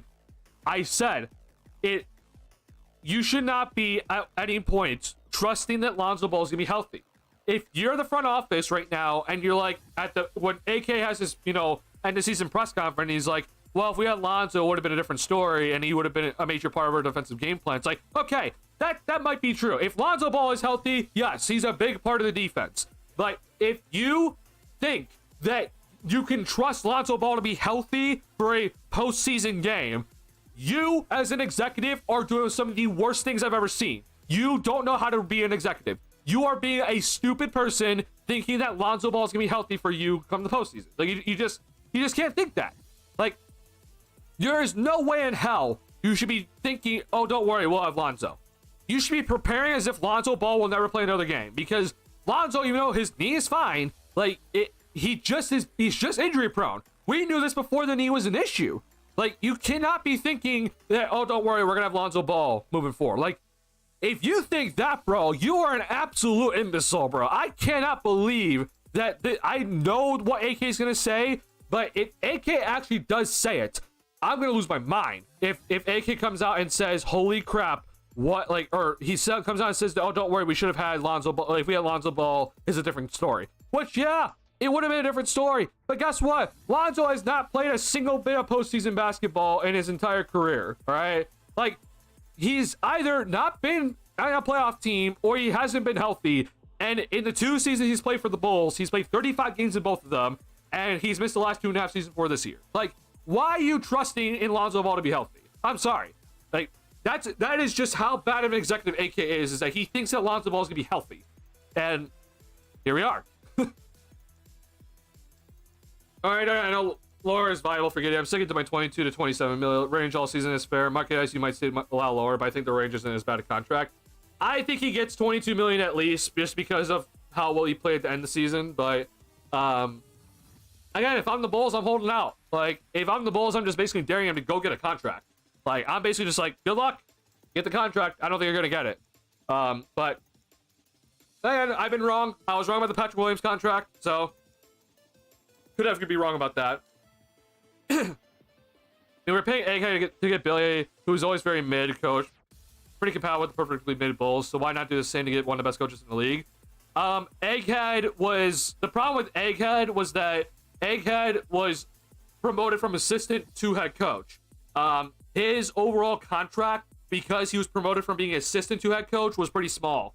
Like, the reported range for Egghead was that he only had like $1 million each year when he got his coaching contract. So, like, it wasn't like the Bulls were really paying him anything special. Now, granted, AK had to think about it. Like, AK didn't fire Boylan immediately. What shows you how annoying AK is. But, like, the Bulls were basically willing to sacrifice $1 million every single season to get rid of Boylan, which is obviously what you should do, but it took the Bulls some time to think about it.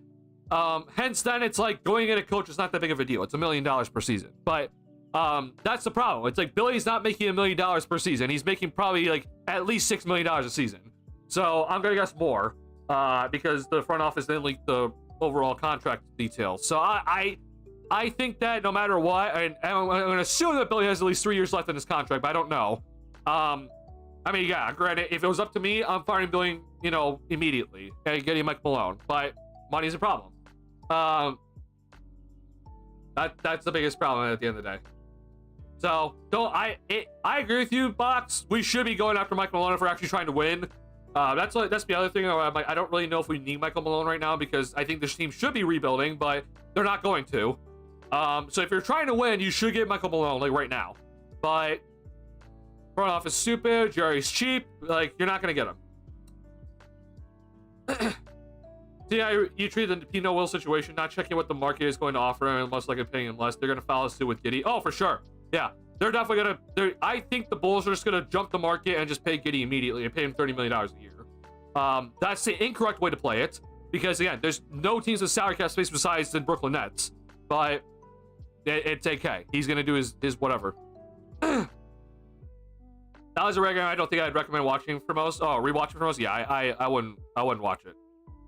Now I got it wrong. AK's is going to still be lost because we didn't have Lonzo or Io. Oh my god. God, man. If he says that, like, I'm gonna lose my mind. You don't worry, I'm ready for it. Like, I'm already losing my mind right now because I know he's gonna say it, and like, AK is just the stuff he says, man. It really grinds my gears when he just says all this stuff, and I'm like, holy crap, man! Like, you just clearly are not paying attention. All right, I need to. I think. Hold on. Let me check one thing before I actually go ahead and do this. I think I need to restart my browser to allow me to do this because the game was on YouTube TV tonight. So, luckily for us, that means that all Bulls fans could watch. If you had ESPN, excuse me. Sorry, hold on. I'm looking at my settings. But to bring up YouTube TV recordings on here for it to work on OBS, I might need to restart my browser. So, give me a second here because I do need to look at this. I'm just checking if I need to actually restart it or not.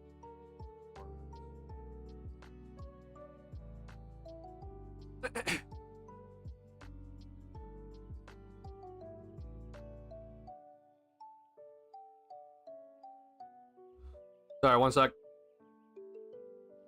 I'm actually just gonna hide my screen.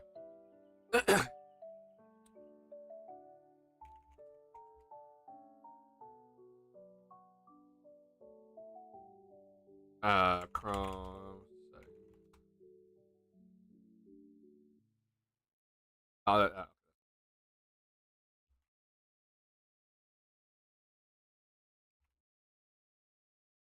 okay, cool. What is it? It's settings advanced. Okay, hold on. That's not good. Okay, actually, let's just see if this works because I'm not entirely sure if it. Oh, sorry, I forgot. Why is my music should be looping? It isn't for whatever reason, so I do apologize about that.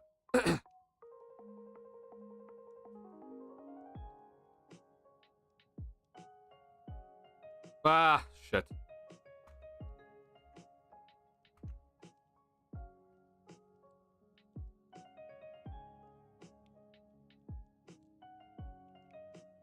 All right, we're gonna go into we're gonna go to film breakdown here. So let me see if this does work.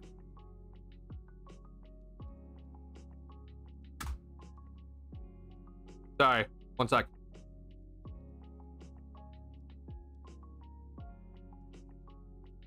I saw the Kings getting wrecked. That was not what I was expecting. I thought the Kings would absolutely win this game, but it looks like Dallas is gonna live another day here. Let's see if this does come up. Yeah.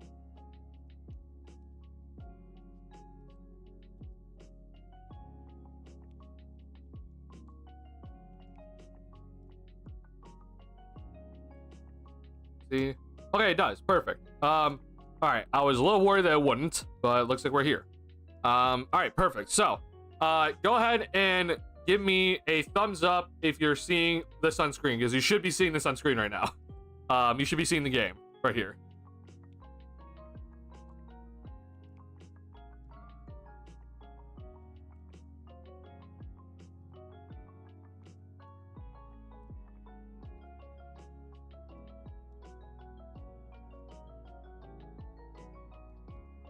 Thumbs up. All right, appreciate that. Thank you. Okay, so I want to show you a couple of things tonight. There's a lot that we need to go over tonight, but there's a couple of things I do want to point out heavily off the bat with how much Miami was just like, okay, we are attacking this Bulls team all night tonight. The game plan tonight is we're gonna heavily attack this Bulls team.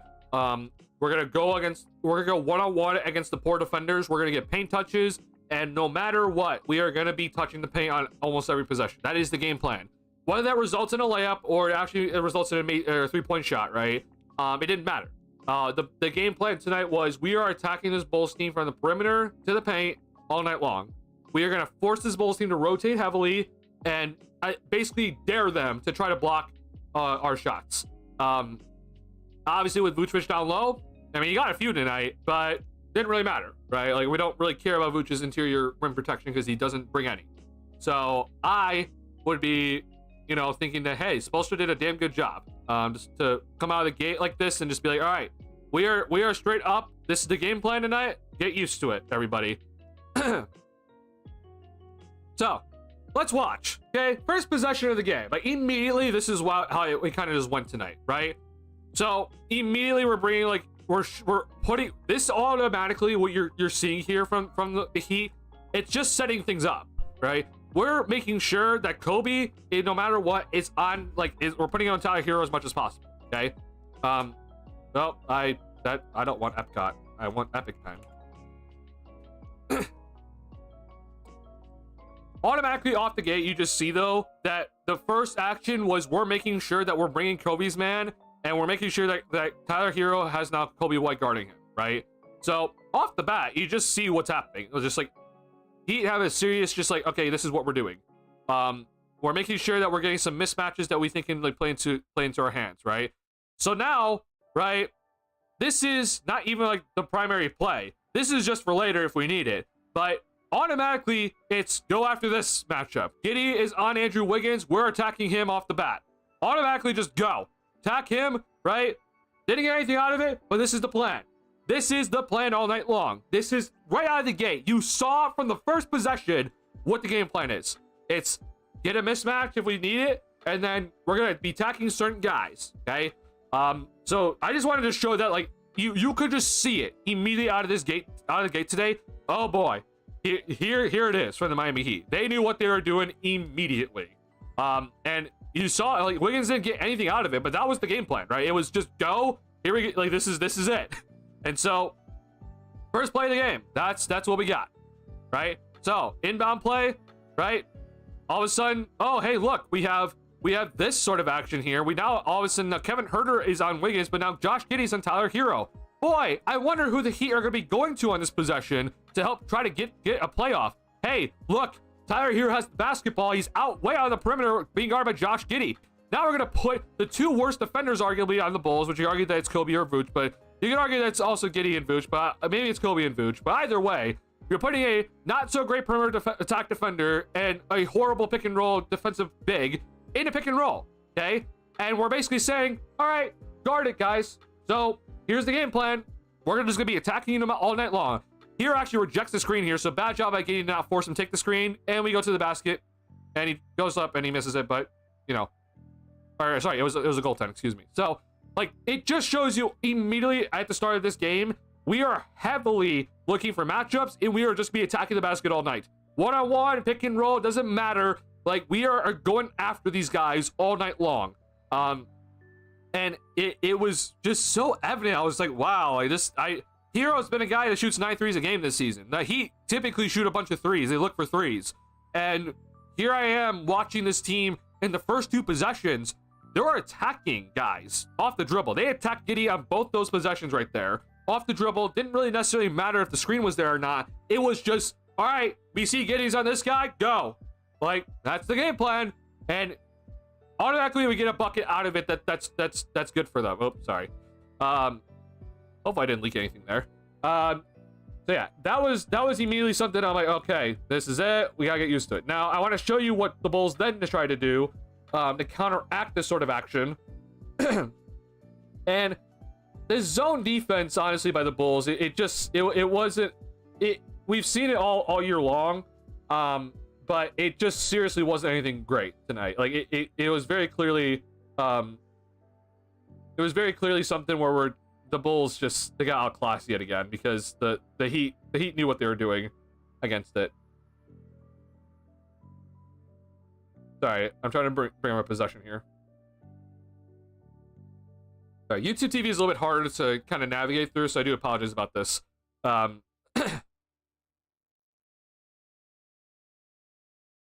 Sorry. Oh God. Am I still live? I feel like my internet just dropped. Okay, yeah, I'm still live.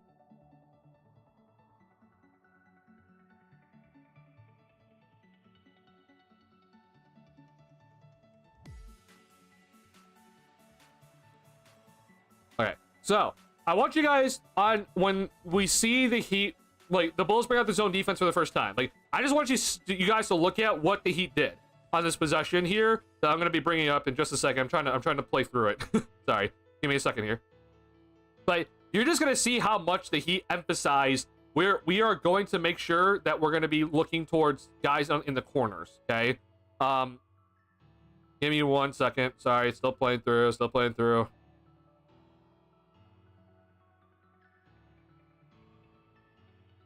Sorry, 1 sec.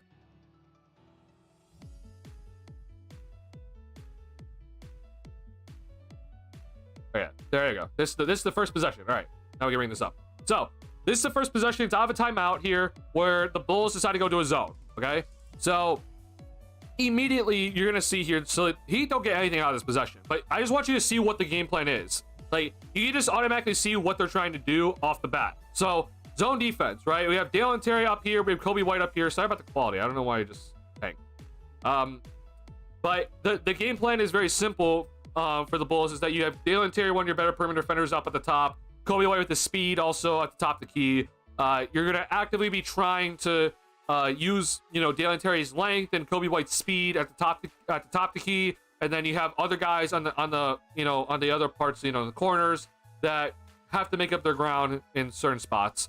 God almighty. There we go. Perfect. So this is the game plan, right? We are gonna immediately force the ball to the corners. Okay, you saw this a lot from Miami this entire game against the zone, right? And the reason why you do that is because you're trying to activate this guy, right? So when you activate the guy in the corner, right, you're then having him to have to guard up here against Andrew Wiggins, which then it could lead to a Duncan Robinson three-point shot. Like that's like the first option that they're looking at here is like, okay, if we're able to activate this defender and then we throw it to this guy over here and activate the guy in the corner, then maybe Duncan Robinson's open. Okay, that's like always like our first action. It's just like immediately is we're gonna throw this over here and see if we get a three-point shot out of it. And he almost had one, right? Like this is automatically like maybe he almost had this shot. Okay, but the other thing that I don't think people understand about this is that look what's happening with the Bulls rotations in the zone. Okay, you're seeing right here how much the guys are just like, oh god, like we're looking at this and we're slowly kind of shrinking in. Okay, so Duncan Robinson draws that much attention alone. They throw it back down, they swing it back around. Okay, so pick and roll here. Now you activate this defender, and now all of a sudden Kyle Anderson was in the middle of the play and set the pick, but it's like, okay, well, we got a paint touch, right, and we're gonna throw it back out. So once again, we're enforcing paint touches, but we're using the corner defenders as our main guys that we're attacking, right? So they get the rebound, and Bulls then man up here, which is the proper decision, so don't worry about this part, but I'm just gonna show you the end of this play as they throw it out of bounds here. But you just see this is the first possession from the Bulls on the defensive end where they put zone defense out. And immediately they're like, okay, we're going to be heavily attacking the corner guys because we think that they might be vulnerable. Hence, like the Kevin Huerters, right? The Patrick Williams over there. Like, we might be heavily looking to attack these guys because we understand their weaknesses. Yeah, it looks like a damn check at the final score. I was like, what happened? We are better than that. Hopefully the Bulls can get lucky and draft in the top 4. I hope so, man. Dylan Harper for the win. What's he on P1 now? I think the dude has to go. It's clear more than ever he's never going to break out or anything, and he is what he is at this point. Yeah, if you heard me earlier, Darius, you weren't here, but I was livid. I completely agree that I think Peel is just screwed. He's done officially, and it sucks to say that, but I think we are at that point. But I even said that I think the Bulls might need to sacrifice a second round pick just to get him off the books. His $18 million is genuinely negative value. Like, it's so bad negative value that I don't even know even if sacrificing a second round pick was going to be enough. Which is just, oh. So I'm not happy with him, man. We just paid people nobody wanted. Oh yeah, no one's gonna want him. But like, if you could sacrifice maybe a second round pick to get him off the books, it might be worth it, just so you can get yourself out of this hole you dug. Clearly, Kobe Strong one of the biggest games of the season. Now the question is, would you pay him? Yeah, big question, right, Migs? It's a pretty big question. Hence why I've been saying that I don't know if the Bulls should be paying him. Maybe we should have traded him at the deadline because I said that that's what we should be doing anyway. But yeah, I don't know why they didn't do it. Sorry, next possession here. Actually, this is not a. That's not a. That's not.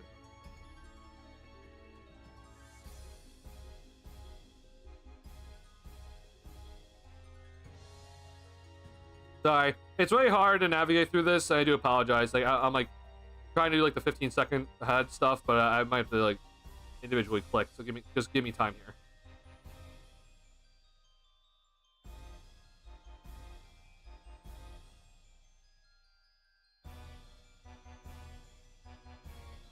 All right, perfect.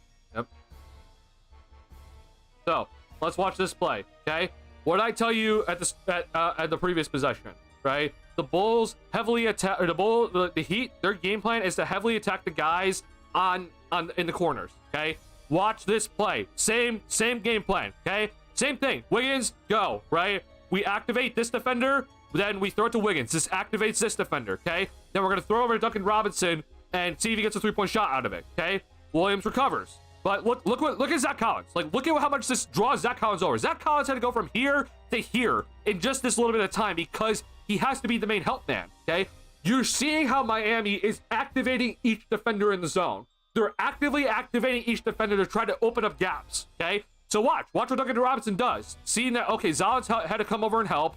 Now Collins has to go find his man again. And so he attacks Patrick Williams off the dribble, which Patrick Williams, like, the fact that this happened right here from P. Will is just insane. But again, you attack the guys in the corners against the zone. You attack the guys in the corners because they're the weaker defenders. And Patrick Williams can't even guard Duncan Robinson here. You attacked him, right, which then activates Zach Collins to come over and help, which then activates her to come over, right?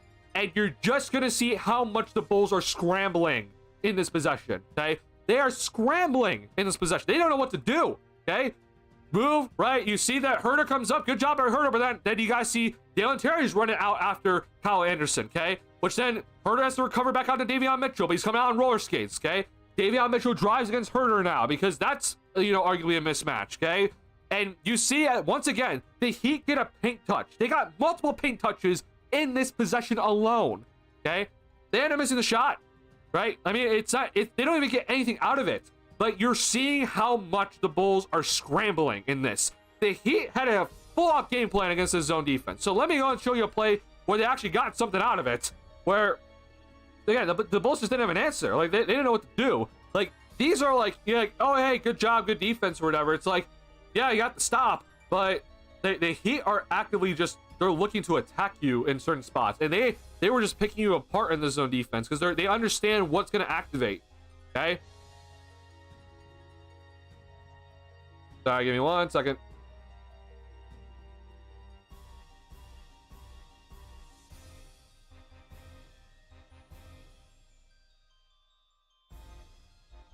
I'm looking for one specific play here.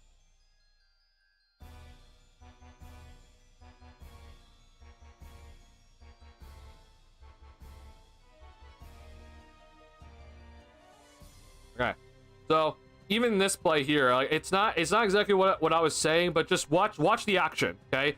Like, same action. It's the same action every play from Miami, okay? Look, Mitchell brings the ball up. Now this time we have Kevin Herter on the perimeter, so they switch up their defense. They're like, okay, we're not gonna attack Buzelis instead. We're gonna attack Kevin Herter here, in this area of the floor. We're gonna attack him instead. So watch, okay? Same play, okay? You see that Hero comes out, right? You gotta activate this defender, okay? You're gonna try to activate this defender, right? Buzelis looks like he doesn't have any hands for whatever reason. So then again, you throw it over here, try to see if you get a mismatch or a shot or anything like that. Maybe you get a drive baseline, okay? But instead, they're like, okay, well, the initial action didn't work out, so we're gonna go back to the guy that we think is the weakest on the floor defensively, which is maybe this guy, right? And Hero just like, all right, one-on-one, okay? Step back, Herter's on roller skates, bang. Like, it's the same action every single time. It's the same play. And again, the Bulls just seem to be at their mercy at this point. They didn't know what to do. So I'm just pointing out just how much the Miami Heat, like, they prepared. Like, this was a full-out game plan by the Miami Heat to come out and be like, okay, this is the attack against this zone defense. We are straight up just going to be looking to attack certain areas, especially when you see like certain defenders in spots. They're like, okay, we need to make sure that we go after these guys. And we were going to see it consistently, man. Like, it was just flat out consistently there all night long, where they're like, okay, we're attacking certain guys.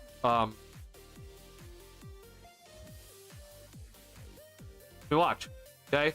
it's again, same action. We're not going to be, if you're wondering what I'm also pointing out here, okay, we're not actively looking to attack this Bulls defense in the middle of the floor, right? Like, we're not actively looking to, like, okay, we're going to try to, like, get the ball in this area, right? Like, a lot of, like, if you ask Stacey King, if you ask a lot of people, like, how do you attack a zone, right?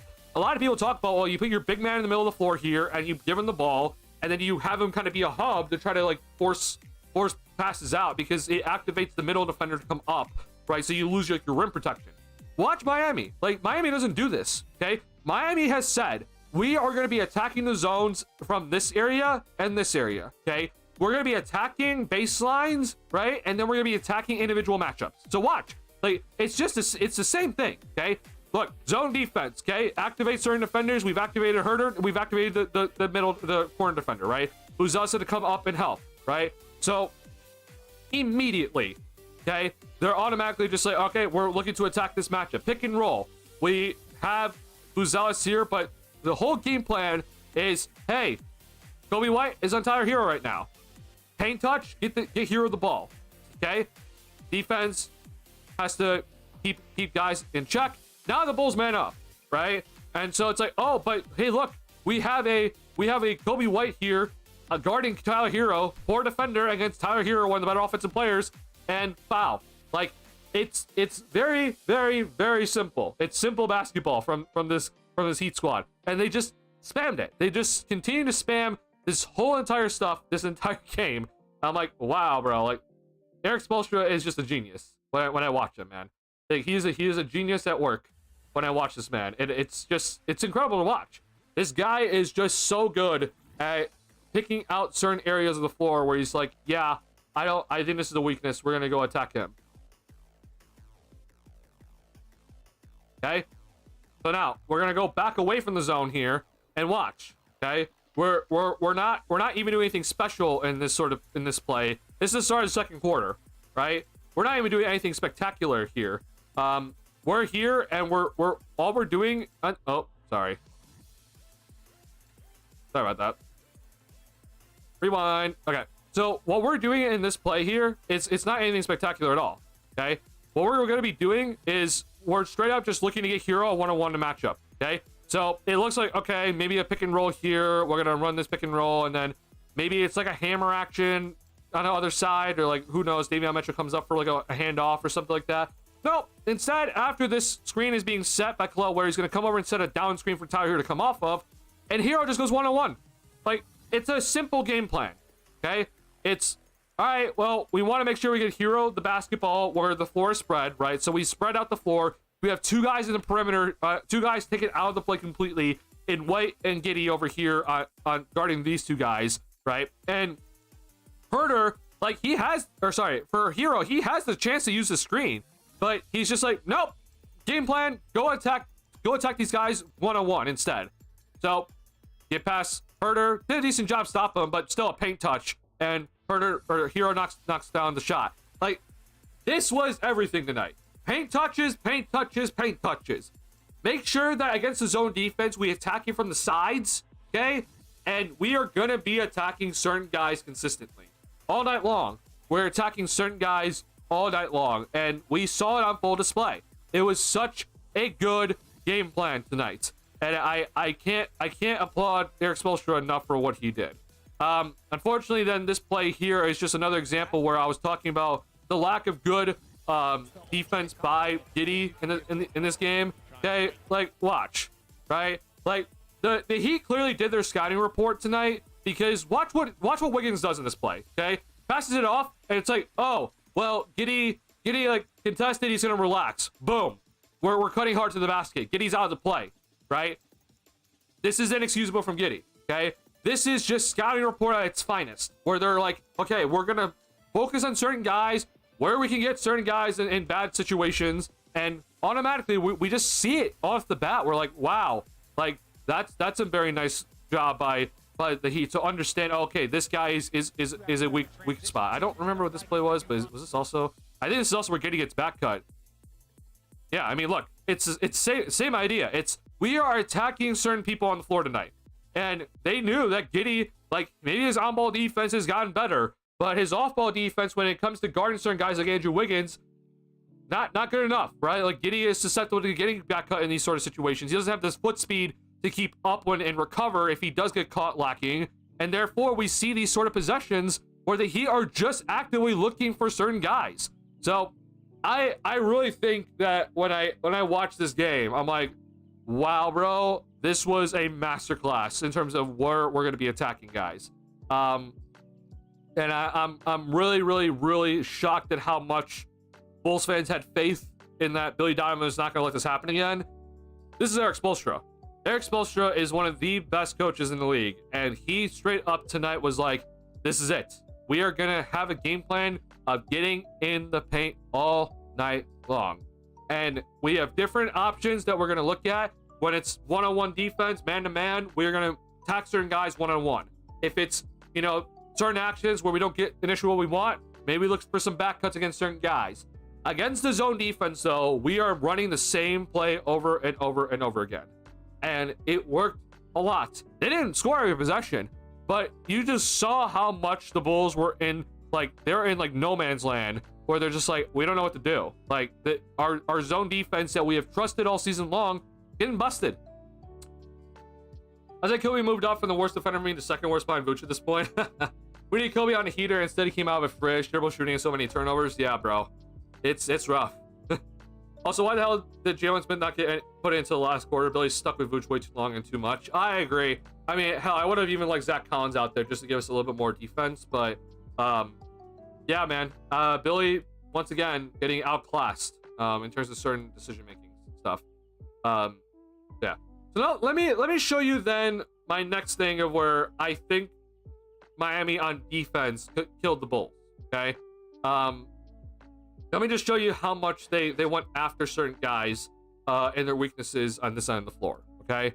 I don't know if this is one of the possessions. I think it is though. Okay, yeah. So this is a good overall example of how active Miami was. Okay. You saw on Kobe White drives tonight, right? Like they were just like, okay, we're gonna let certain guys handle the basketball, but when certain guys drive, we're actively giving having active hands, and we're attacking them on the defensive end. So that was one turnover, but I want to show you some turnovers here by Kobe that were pretty atrocious.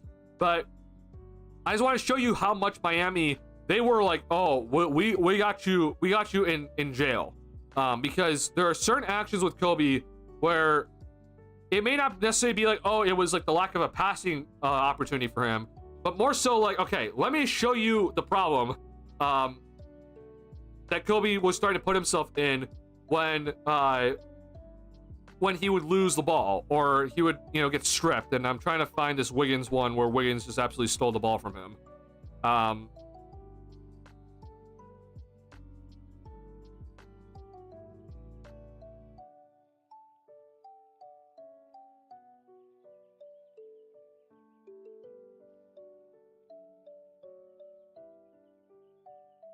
Yeah, what was it? Was it third quarter? Yeah, I'm trying to remember. Oh, here it is. Yeah. So recently 39 and 43.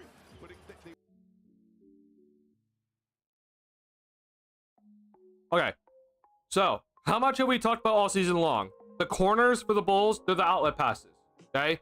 We have talked about consistently all season long that the corner positions for guys making drives, that guys have to run the corners whenever they see a guy driving or be in a corner. Okay.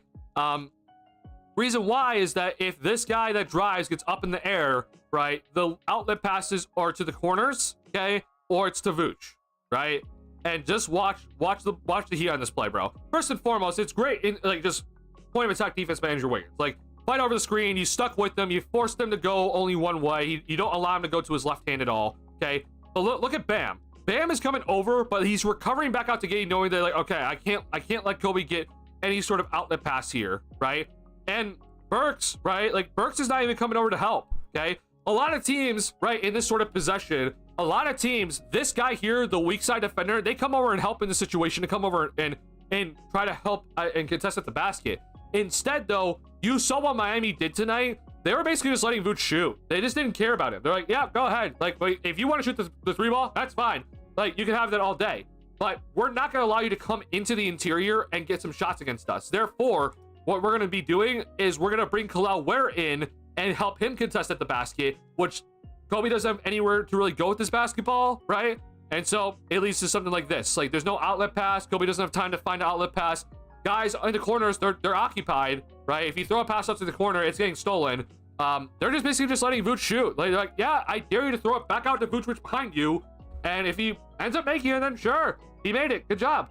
But if he doesn't, right, then that's the whole game plan. Like, this is the entire game plan. This entire game is we are gonna make life hell for trying to, like, you know, for guys that are looking to pass, you know, throw out passes when they're caught up in a bad spot. It's just like, this is what we're doing.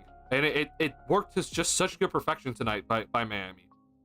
Okay, again, we're looking at Horns action, and you just see how much Miami are. This is not even what I'm talking about, like, you know, guys, you know, in the corner or anything like that. This is just how much Miami did their homework. They just knew when to take the timings to, like, attack Kobe when he had the basketball. They saw, like, when he tries to turn the corner, like, that's at the proper time to, like, go and attack him. And so it's just, again, it's just really good by Miami all night long. Miami just did a phenomenal job of just trying to just hunt him at the proper time for to make, you know, bad overall turnovers and, you know, bad bad decisions with the basketball from him. So it just was a great game plan again. Can't stress it enough. I'm trying to find one more that I know Kobe he really slowed down. I think it was this one. Yeah, this is the play. Again, so watch. Look at what Miami's doing here, okay? Typically, right, you might see Kyle Anderson come on over and help in this sort of situation if it's another team, right? Weak side defender, you know, ball is being driven, and you just see how much the initial defender for Kobe is, like, staying in the paint, and, like, they're making sure that they're a wall between him and the basket. But this usually for Kobe, if he gets caught up in a bad spot, first option is out here to Taylor Horton Tucker immediately. But Kyle Anderson's not coming over to help. Like, that's not the game plan. The game plan here is that we stunt over with Duncan Robinson to help. Look how quickly Duncan Robinson's thinking about the corner, though. He's just like, I'm going back. And Kobe just lost the ball, right? Like, this was everything tonight. Like, if Kobe probably, if like Kyle Anderson does come over in this situation, I'm gonna make it like a bet 8 times out of 10 that's a pass out to the corner by Kobe. But he had to slow down and look at his options here, because it's just like, well, crap. Like, Anderson didn't come on over, right? And he got stunted out by Duncan Robinson. Because, like, if you see Kyle Anderson at this moment coming on over, this is a pass, right? But again, active hands in certain spots. Good job by Duncan Robinson to get his hands in there. And Kobe just straight up was just immediately just couldn't get anything going. Flat out, didn't have the control of the basketball. The Heat were taking away his release valves. It was straight up just good defense tonight by Miami. They did a great job game playing for this all night long. Yeah, I'm just, yeah, it's just kind of vindicating me about how much I think this team is flawed. Even if, you know, this team went on some nice runs here, it just there's some flawed moments still from this team. Let me show you one more play here that's going to be about the Heat offense, okay? Right now, right, Kevin Huerter is on Tyler Hero, okay? Watch how the Miami Heat just seeked out the mismatch. Like, immediately, their main goal from this point right here is get the mismatch, okay? Watch. Okay? Hand up. Oh, sorry. Nope, that's wrong play. Sorry, wrong play. My bad. Where is it? Was it the shot that he made, actually? It might have been the shot he made.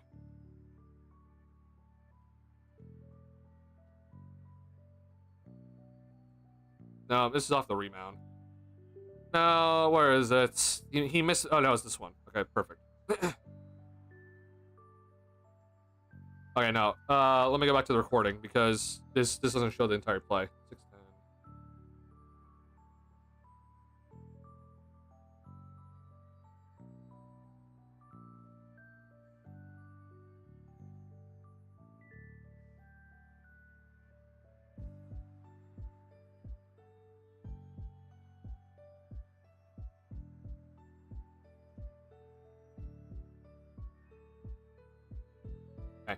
Here we go. So, again, this time right here, Dalen Terry is on Tyler Hero, okay? What's the main game plan? Get the mismatch, right? So, throw the ball to Bam out of bio. We're going to see Tyler Hero come down, set a pin down, Andrew Wiggins come up. What is this? The whole game plan of that? What is the game plan of that? Get the switch, okay? That's the entire game plan of this. Get the switch, right? Get Josh Giddey on Tyler Hero. The entire game plan. This is it. It's nothing special. Just get Tyler Hero on Josh Giddey, okay? So, once Andrew Wiggins sees, oh, I had Dalen Terry on me. Goodbye. I don't want the ball anymore, right? Like, we got the mismatch we wanted. Andrew Wiggins, get the hell on out of here, okay? Look, he clears out, right? Even Bam was like, get out of here. Go. Move, right? We want Tyler Hero to get the Josh Giddey matchup, okay? So, now again, what do you do if you're the Bulls? You have this guy and this guy to pick and roll, right? Main game plan of attack for Miami. Try to get points in the paint, get to the basket, paint touch, right? Nice look for Hero. I mean, especially with the way he's shooting. Probably should have went down. He just missed it, though. Like, I'm showing you guys misses, and I'm just showing you how much the game plan worked for the Heat tonight, okay? Now, let me just show you one more play where the Heat absolutely just destroyed the Bulls. But once again, it just shows you the good game plan where they're seeking out mismatches, and they're getting what they want. I need Chloe where... Or no, it was Bam, actually. Okay, 140.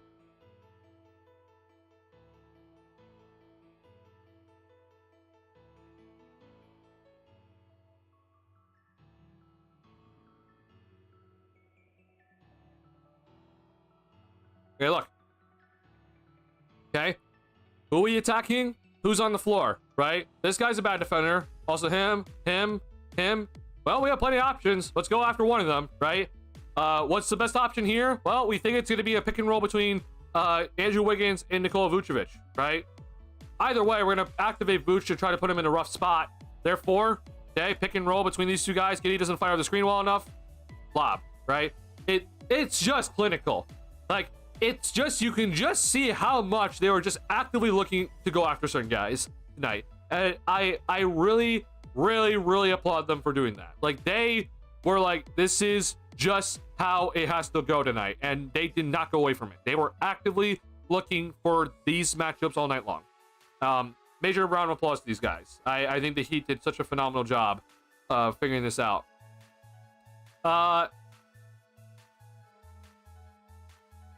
predictions. Anthony, I did my playoff predictions in the previous stream. So you can go check that out there. If you want my finals prediction, though, I think it's gonna be Oklahoma City versus Boston Celtics in the finals. I have OKC winning it.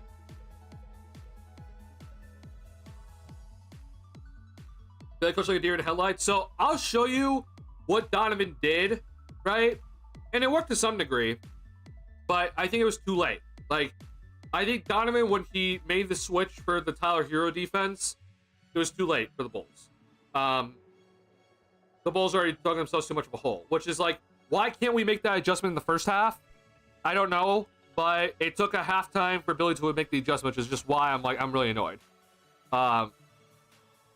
It is lucky the Bulls didn't make the playoffs, as I think the Kobe slow decision making, etc., will be more exposed. I mean, yeah, it got pretty exposed tonight here, because again, the Bulls have certain motions and like certain actions that they always like keep in mind. And again, like example, like the throw out to the release valves. Miami took that away, and hence why you need counter moves against that. Kobe just didn't have it. Again, maybe it would be good if he exposed so the team knew he wasn't it. Maybe. Kobe kept dribbling to his own legs and feet. He seemed really uncoordinated. Once again, credit to Miami Heat defense. They put him in a really rough position.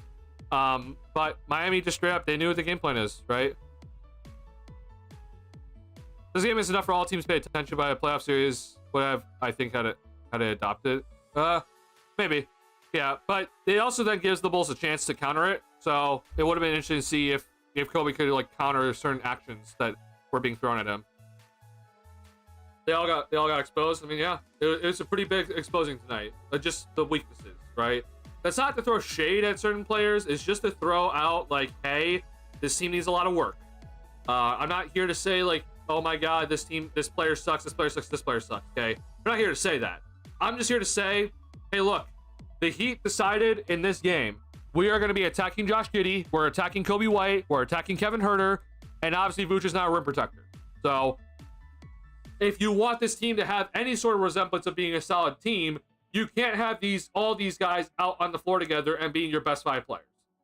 I'm aware Lonzo Ball's not here, but you should not be relying on him to be healthy. But right now, right, these are your best 5 players on this roster, all starting right now. Okay, you can argue Trey Jones, but again, like he wasn't even here beforehand. But like, you know, I'm not really putting Trey Jones as somebody that you should be relying upon because he's been a bench player most of his career. These are probably your best 5 players currently on this roster, and I don't know how much you guys think that these players are going to grow. I mean, I think Buzelis has a long ways to go, but these are your best 5. And the Miami Heat said in this game, they're like, oh, like, these are your best 5? Well, I see weak defenders all over the court. Okay, and we're going to expose them. And I'm showing you how they expose them, okay? Billy had this zone, and he thinks that he relied on the zone a lot this year to try to mess up the team's overall, offensive flow for the opposing team. Force teams to shoot more perimeter shots, right? We just saw, though, how much Miami, like, even in the shots that they missed in the zone defense that I was showing you guys, like, they were still getting paint looks, right? The whole point of the zone is try to get more perimeter shots from the team so that the Bulls can, like, take it and run out. But Miami was consistently getting paint looks and getting paint touches. That's why the zone wasn't as effective. Even if they missed it, it was just like you just saw how much the Miami Heat were still emphasizing getting into the paint. It didn't matter that you saw the Bulls in his own defense. They had a very clear game plan, and they just did it all night long. And I hope that shows you once again, like, you can't hide guys in a zone. That's not gonna work. Okay, like, if Billy thinks that the zone defense is gonna be like the way you hide like bad defenders, like, well, he got a rude awakening tonight. So, yeah, those screens didn't even slow them down at all. Oh no, not at all. The Miami Heat very clearly were like, oh, well, Vooch is sending a screen. We're just gonna fight through it. Like, he's not good enough, right? So if you can fight through the screen and force Kobe White or Josh Giddey to only go one way with the basketball, then their limited options for pass outs, right? It's to the corners, and then it's to Vooch, and they just took those away. And again, like, the whole game plan. I'm going to show you another play where they take away Vooch, but the game plan where it's like, we're not going to give you these options here, so you have to either go make the shot or you have to find a different way to create an offense. Bulls didn't have the answer, right? If you're wondering my answer, I think you need to run more pin downs, right? I think you need to, like, run Kobe off more pin downs to try to get the defense moving a little bit more. But the biggest thing, obviously, is that the Bulls lack transition opportunities, which is based on their own defense, which they're getting wrecked at. So, I think honestly it was kind of doomed either way. But you needed to get the defense for your offense to start kind of coming alive, and they just didn't get the stops. Hence, again, everybody here was not looking good defensively.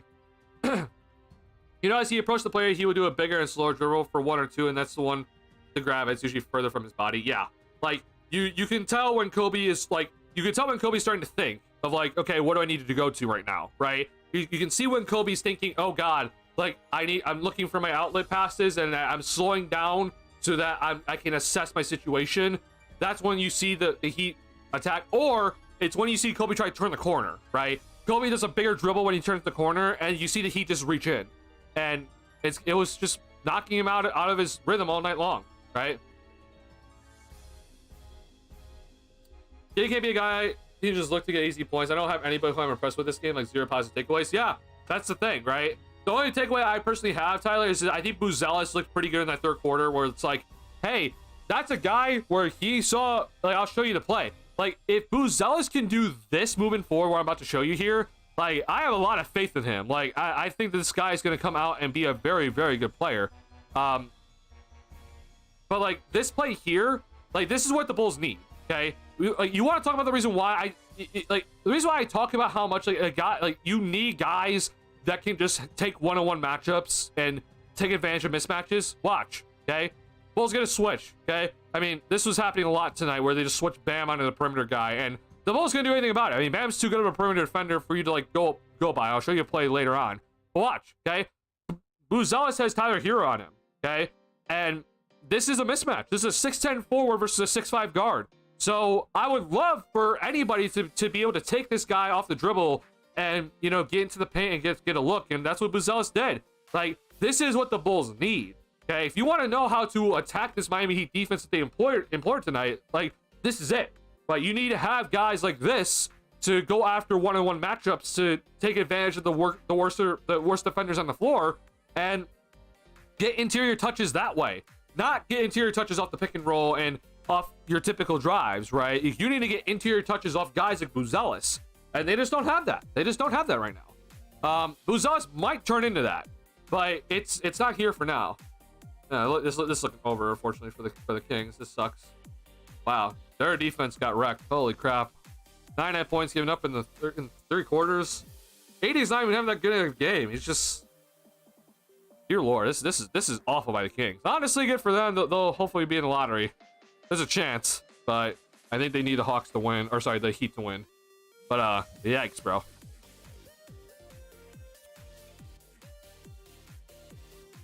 Taylor Jackson and Mike Malone were fired despite having a good record, and here we are stuck with Billy Donovan like he's the second coming of Phil Jackson. Yeah, I mean, bro, it's stupid, right?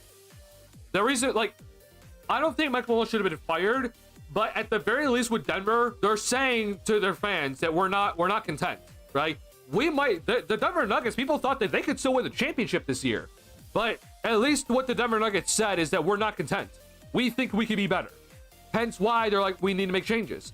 Now, it might not be the right changes, but at least you're not stuck in mediocre hell and you're stuck in this mud like the Bulls are doing, right? Like, the Bulls are going nowhere right now, at least in my opinion, and you're still here with the same front office, with the same coach that has gotten beat by the same coach in all three preseason tournaments, okay? Or sorry, all three playing tournaments, okay?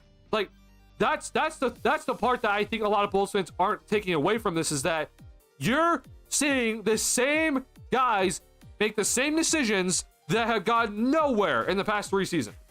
Like, at least Memphis, at least Denver, they're like, we're not content with where we're at, we're making some changes. It might have not been the right move. I'm not saying that it was the right move, but at least they're like saying, hey, we're not good enough, right? That's why it's so annoying that Billy's still here.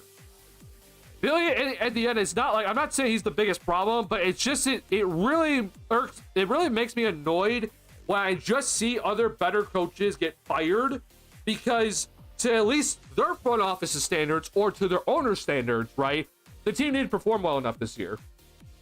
What's the bar for Billy Donovan? What's the bar for this Bulls team, right? What's the bar? And unfortunately, we have a front office that just does not care. Therefore, there is no bar. Hence, Billy has the coldest seat of all coaches.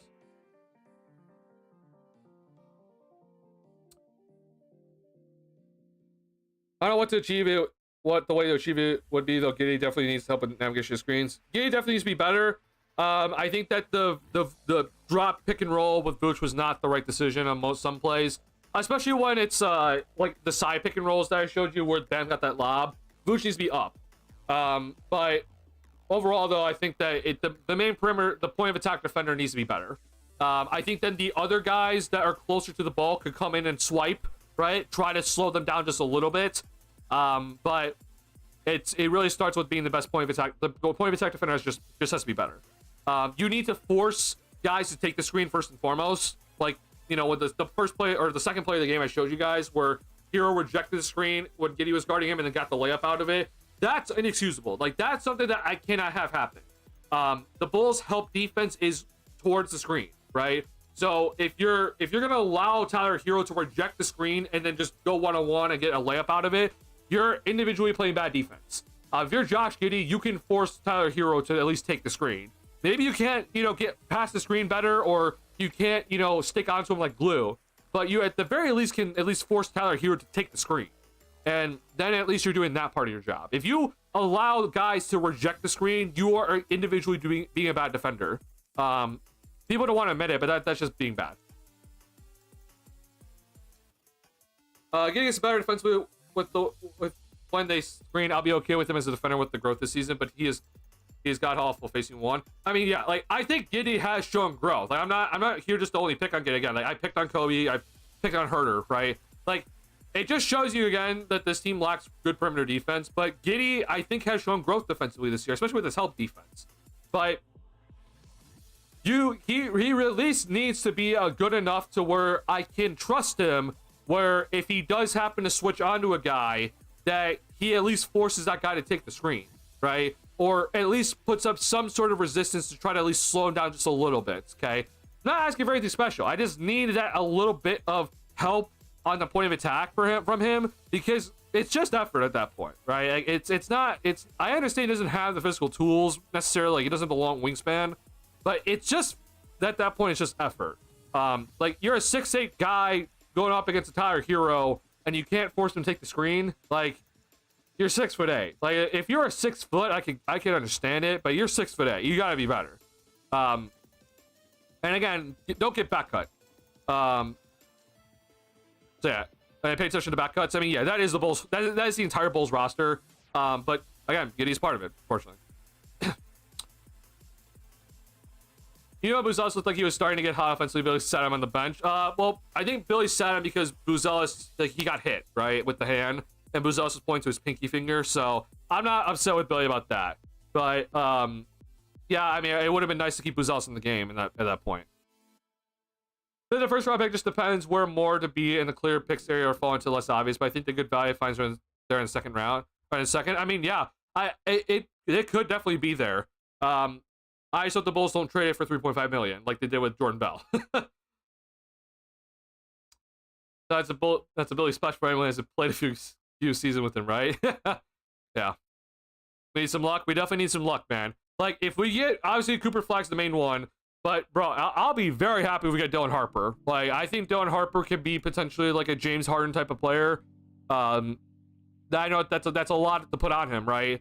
But I generally do believe that Dylan Harper can be that sort of level. So, you know, if you have that, right, then you're cooking. But gotta get there, right?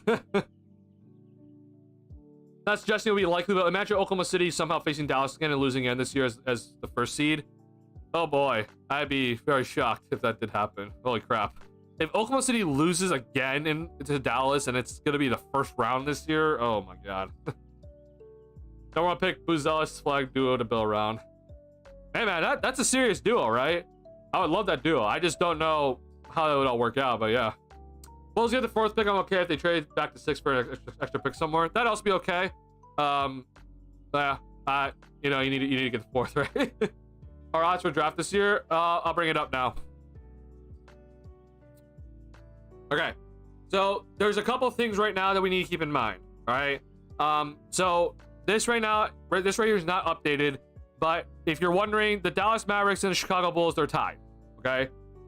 So in actuality, it would actually be a good thing if the Dallas Mavericks win this game and then go and win the next game against Memphis. It would actually help the Bulls a lot, because then Dallas would then be out of the lottery, and then Memphis would like be here, right? Memphis would end up being here instead. So it would actually move the Bulls up a little bit. So for now, though, at the least, Dallas and Chicago, they're tied. So basically, right now, this is not correct, but it's basically as if you add these two together and you split it up evenly. So it's basically, though, it's a 1.2% chance for both teams to get the top overall pick. I don't know how the rest of the odds work out. I'll have to pull up Will Gottlieb's tweet, I think, but it's somewhere around here. Now, the other thing is also this, right? We also would need, if Miami can beat Atlanta, right, which is what we're hoping for, then Miami gets taken out, right? So then it would also move Bulls up another spot if, let's say, Dallas and Miami get out of the lottery, move into the playoffs, then the Bulls would move up to 11th, okay? Which would be very ideal, right? I would love for that to happen if we can move up here, but it's very slim. I have faith that Miami can beat Atlanta, so maybe that's one spot, but I don't know about Dallas being Memphis. I don't have much faith about that. If that does happen, so if Miami beats Atlanta, then Atlanta would end up being here, okay? Which would, again, move the Bulls up in the lottery. So for now, at least, we don't have official odds just yet, okay? But if you are wondering about the current situation with where things stand, Will Gottlieb did, I think, tweet this out, and let me go look for it.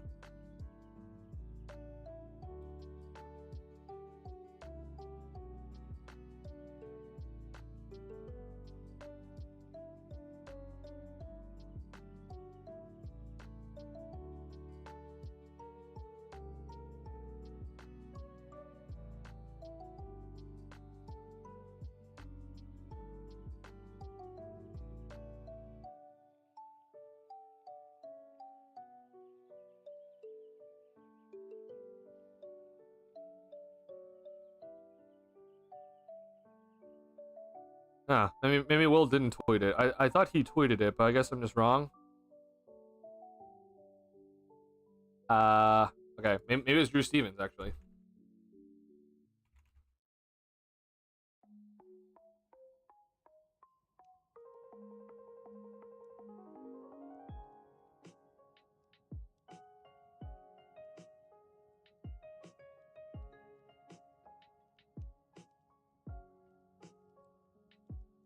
Sorry.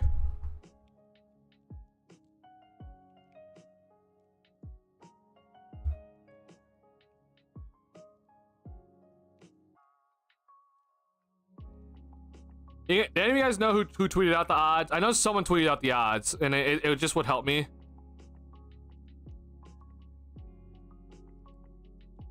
Why would you go down, Charles? Who would we pick at 6? The reason why you would go down is just that if let's say like if Cooper Flag, Dylan Harper, and I don't know who you want to say a third, but let's just say it's Ace Bailey. If those are like your 3, and you don't think like VJ Edgecombe is like that sort of guy, then you trade down and you get like an extra pick out of it, right? I mean, hell, we saw. I mean, the Dallas Mavericks trade with Luka Doncic, right? We saw the Hawks. They traded their 3rd overall pick to the 5th, and Dallas gave them an extra 1st-round pick out of it. Now, granted, again, it was Luka Doncic in the trade, so it doesn't really work out for Atlanta. But if you just think that the guy number 4 really isn't anything special, and you want to get extra pick, and then you might just draft someone else, like, yeah, sure. Walter Clayton Jr. somehow predicted 2nd round. Whoa, okay. Don't draft Malik. Trump gonna deport him. Oh boy. I hope that's not the case. I seriously despise Trump. It's more than I think there are at least a few players who are similar level in the 4-6 range, so the difference of whoever is left acceptable for a pick. Yeah. I mean, if you also just kind of think that everyone between like 4 through 8 is kind of just like the same, then yeah, like, you know, that's fine. We're not building around Giddey. I mean, Clinch King, I've been saying that I think if you're building around Josh Giddey, you're heading towards mediocrity, which is what we're at already. So I personally would not build around Josh Giddey. I mean, even VJ might drop. He might, yeah. I mean, would let him get deported. I mean, I don't think the NBA would let him, but at the same time, bro, this administration is insane. This administration is just deporting people that are not anywhere threats. They're not, or they're very clearly citizens. Like, I wouldn't put it past them. So, you know, we'll see. I mean, might get everyone deported with how crazy it sounds over there. Yeah, it's bad over here, bro. Honestly, bro, I mean, I've kind of said it. Like, I'll say this for the first time publicly, but like, I've had my worries where, like, I could also get deported. I know you're like, well, why, Duncan? I was not born in the U.S., if you're wondering. I'm Korean. I was born in Korea, so like, I probably won't, thanks to Bill Clinton and his policy. But I mean, like, I was technically not born in the U.S., so like, I hope that I don't get deported. But I mean, hell, this administration sucks. What about Kobe play tonight? I'm not mad at the Bulls drafting guard, but Migs, I've been adamant about saying that I don't care what sort of position it is. Like, if you get the 2nd overall pick, like, you should not be hesitant to draft a guard just because you have Kobe White on the roster. Like, you still should just draft the guard.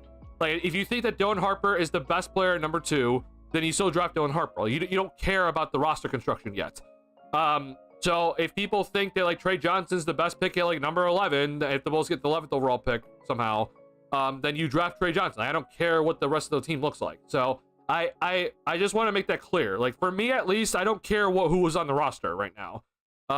If you think that a player is good at whatever place you're drafting, then you draft that player and you figure out the roster construction later.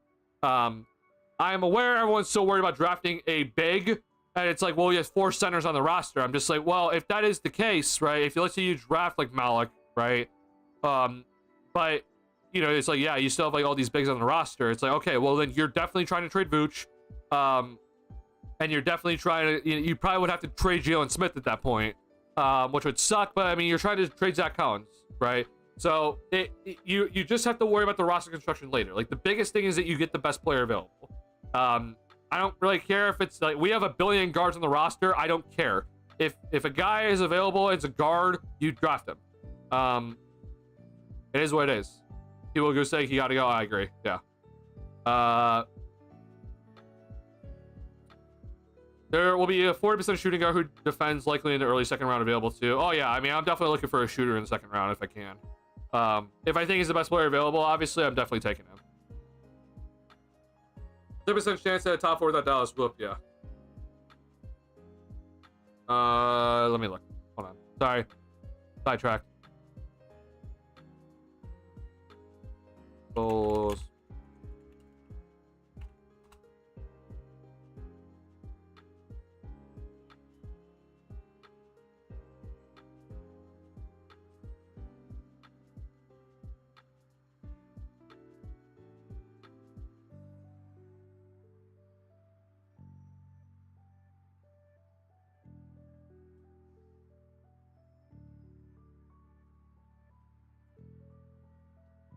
Okay, yeah. So Cody Westerland tweeted this out.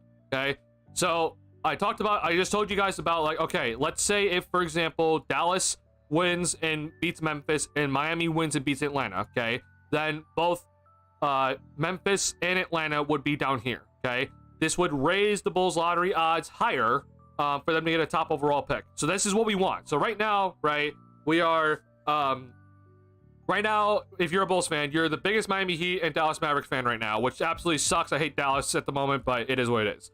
But if that does happen, okay, then the Bulls lottery odds will go up higher. So if that does happen, the Bulls will be the 11th worst team. Okay, so we'd have the 11th best odds. Our chance of the number 1 pick would jump up to 2%. And then our chances of top 4 would jump up to 9.4%. Okay. As you can see here right now, we're not at 9.4% with these, right? We're like at 6% or whatever it is. So it's not very high, but right now we're hoping that we can jump up. Now, reminder again, so I think Miami has a good chance of beating Atlanta, so we'll see if that does happen. But let's say if Dallas does not beat Memphis, then we are tied in record-wise. So this is going to be a coin flip to determine who's going to have the better odds. But for now, it's just kind of as if we're even here. Ideally, we win the coin flip.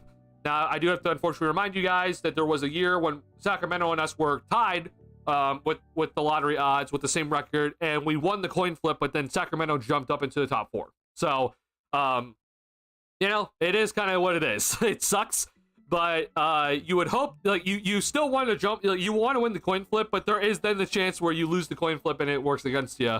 But either way, you still want to win the coin flip. So, for now, again, basically just what I'm saying to you guys is that we still don't know.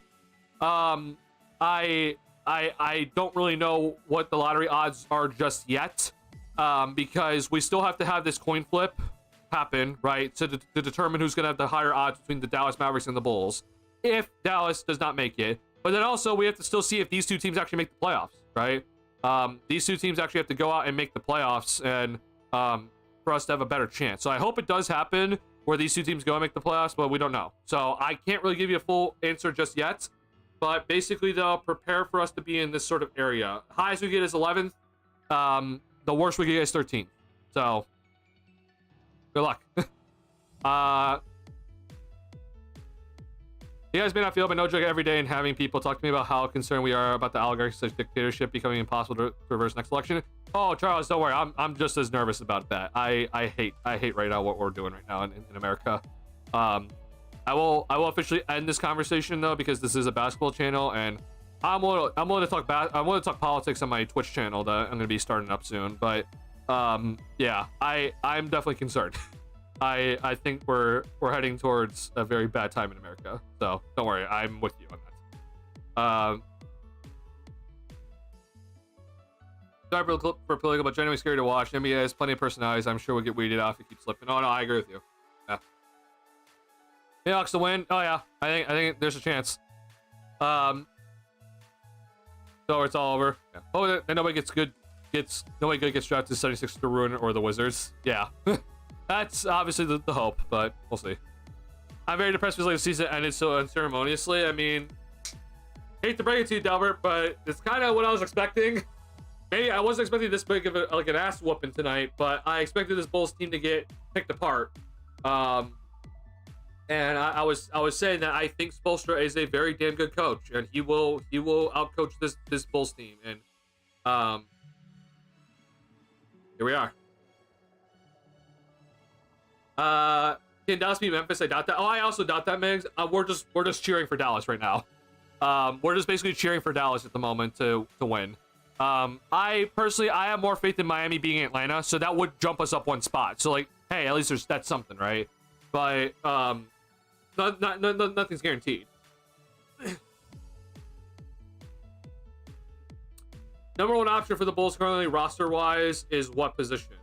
Number one option, if I had to choose number one option, it's probably Kobe, but I don't feel good about that right now. I think the person that has the most potential to be number one option is Buzelis, but he's a long ways away. But even then, I still wouldn't bank on him being a number one option. I don't think the Bulls have a number one option on their roster right now. I think they need to go and find that still. So whether that's via free agency, via trade, or via draft, they need to go and find it. We have no money this upcoming offseason, so it's not going to happen in free agency. You are not going to trade anything most likely this offseason, so it's not going to be via trade. And so maybe it is you're waiting until the 2026 offseason for to spend all the money, but I have very little faith in you doing that, especially if you give Giddey a big contract. So I don't know what's going to come from besides the draft. Hence why I'm happy that the Bulls lost tonight. I know a lot of Bulls fans don't want to hear that, but for many Bulls fans, and I hope that you understand this, okay? I've been adamant in saying that you need to lose this playing game because you making the playoffs, nothing benefits you for making the playoffs this year, okay? Like, you making the playoffs, as much as people want to think it's awesome, you would not be in this talk right now if you made the playoffs, right? If you made the playoffs, this does not matter right now. You would have, at best, the 15th overall pick, okay? There is no chance for you to even jump up to the top 4 if you make the playoffs, okay? That's not me saying that the Bulls are going to jump into the top 4 right now, but I want at least a shot, okay? I want the shot at least to get the top 4 pick. I want at least a shot of it. So you need to lose. But either way, if you make the playoffs and you go and get wrecked by the Cleveland Cavaliers in the first round, okay? Like, you wouldn't have the 13th overall pick. You wouldn't have the 12th overall pick. Like, wherever you land, right? Like, you're not going to have a higher pick. You're going to have a worse pick than what you would have had. And for now, with this current roster, okay, to me, playoff experiences just does not matter right now, okay? Like, what is the big problem if Josh Giddey does not get more playoff experience when he's 24? Like, why is that an issue? Like, I'm personally okay if Josh Giddey does not get more playoff experience this year. I'm fine sacrificing that for us to potentially get a top draft pick, okay? Once this Bulls team potentially has guys that I'm like, okay, yeah, maybe you are our future here, then sure, we can go and try to make the playoffs all we want, right? But for now, at least, right, there is no reason for the Bulls, for this season specifically, to make the playoffs, which is the reason why I'm happy that we missed the playoffs this year. I know a lot of people are going to talk about how much playoff experience matters, but look, Kobe White and Josh Giddey have both had playoff experience. They both have it already. It's not like they're coming in, the next playoff series they're going to play, they're coming in bare naked about it. But Josh Giddey's 22, right? Like, it's okay if Josh Giddey gets his playoff experience when he's 24 instead, right? He doesn't need it when he's 22. It's okay if he gets it when he's 24, all right? Like, it's going to be fine. I promise you, Bulls fans. It's not anything special. But the other thing that I'm going to be saying to Bulls fans from here on out, for the rest of eternity for this offseason, okay? For all the Bulls fans that wanted this Bulls team in the playoffs, okay? Them sacrificing that Cavaliers game is inexcusable. At least in my opinion, to you guys, there should be no way in hell that you should be accepting that the Bulls sacrificed that Cavs game. Now, a lot of people are going to be saying, well, it was important because it gives us the best chance of getting the 9 seed, and then the best chance for us is getting the 9 seed to make the playoffs. When that Cavaliers game was played, the Bulls still had a chance to get the 7 seed. It was very slim, but they still had a chance. They still had a 28% chance, though, to get the 8 seed when they were playing that Cavaliers game. And according to all the Bulls fans that I was talking to that were loving this little run that they were on, they think the Bulls could beat anybody. And the Cleveland Cavaliers did not have Donovan Mitchell that night. So even the Chicago Bulls thought that, oh yeah, we're not going to beat Cleveland. Because we can't even beat Cleveland when they don't have arguably the best player. So that alone should show you that, one, the Bulls do not think that they had any chance against Cleveland. But two, they did not actually care about making the playoffs this year. Okay? And yet, there are still some Bulls fans who are sucking up to this front office and their decision-making about sitting guys that night, even though they won this Bulls team in the playoffs. They were actively saying how much they wanted this Bulls team to make the playoffs this year, but then they were completely fine sacrificing that Cavs game, even though they had a shot for the 8th seed. Okay? That's the problem that I have with a lot of Bulls fans right now. Okay? That is inexcusable by you. if you are a person that wants this Bulls team to make the playoffs, you should be absolutely livid about the fact that the Bulls sacrificed that game. Okay? Like, you just straight up should be. Because you getting the 8 seed versus you getting the 9 seed gives you a much higher chance of you making the playoffs.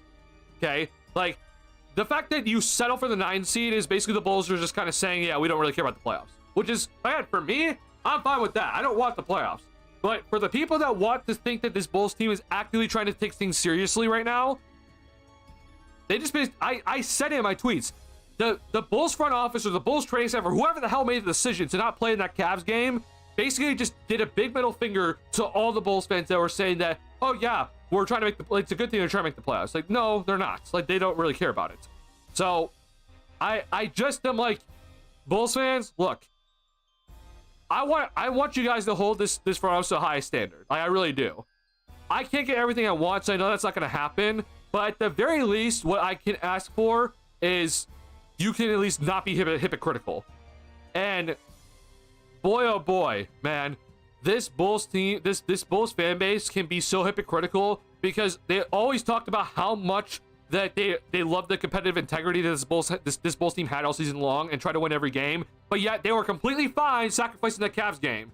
I'm like, you guys are legitimately drinking you're drinking the Kool-Aid. Like, there's no guarantee you go and win against Miami, which you did, but there's no guarantee you go and win against Miami. But for the Bulls, if you're actively trying to make the playoffs, your goal should be the 8 seed.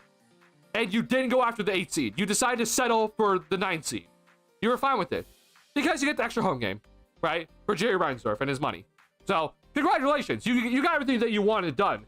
But I'm just saying that if you're pissed off as a Bulls fan that you didn't win this game, well then, boy oh boy, you should have played it. You should have tried that Cleveland Cavaliers game because you could have won that game and then potentially also won against Miami. And hey, maybe a shot at the 8 seed. Not saying it's guaranteed, but just saying it's a shot. And Bulls decided not to do that. They just didn't care about it. So,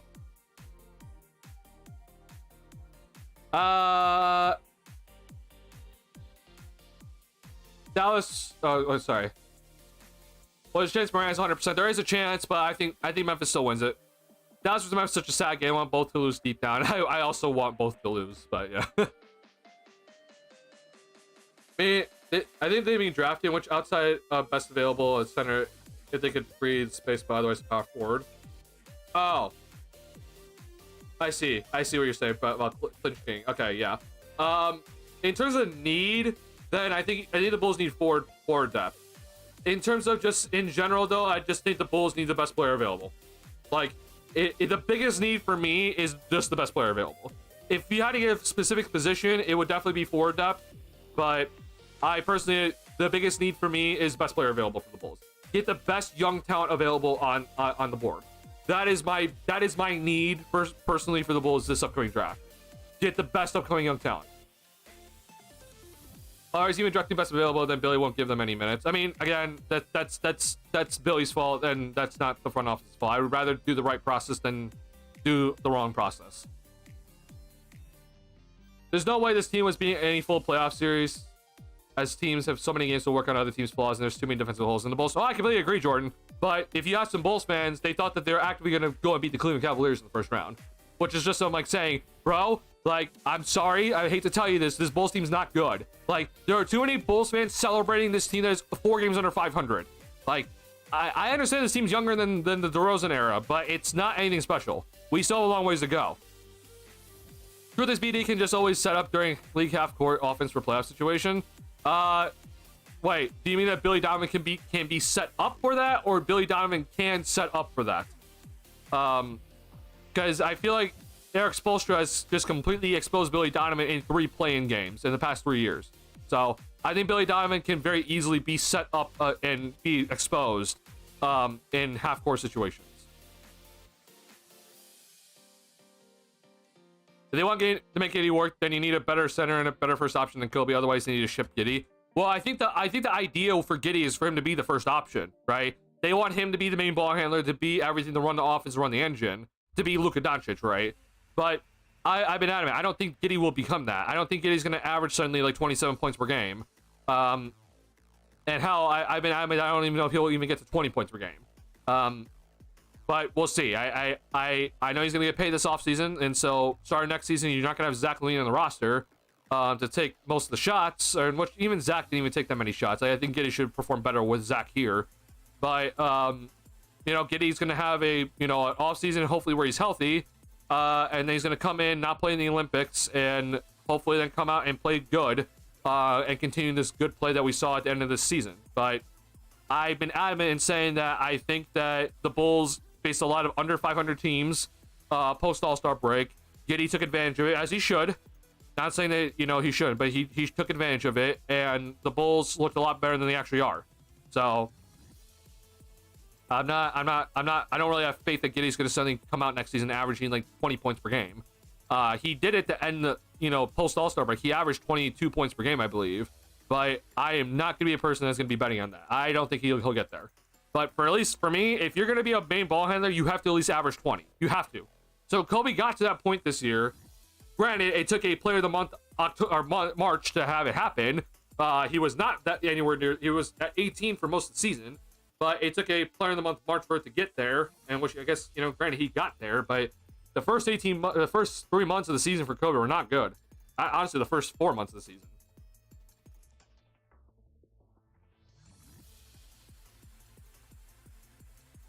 A couple years ago, I really had Kenny Atkinson to be the coach of this team just because he plays the young guys. Hayes told me that he doesn't want a Pat Riley wannabe.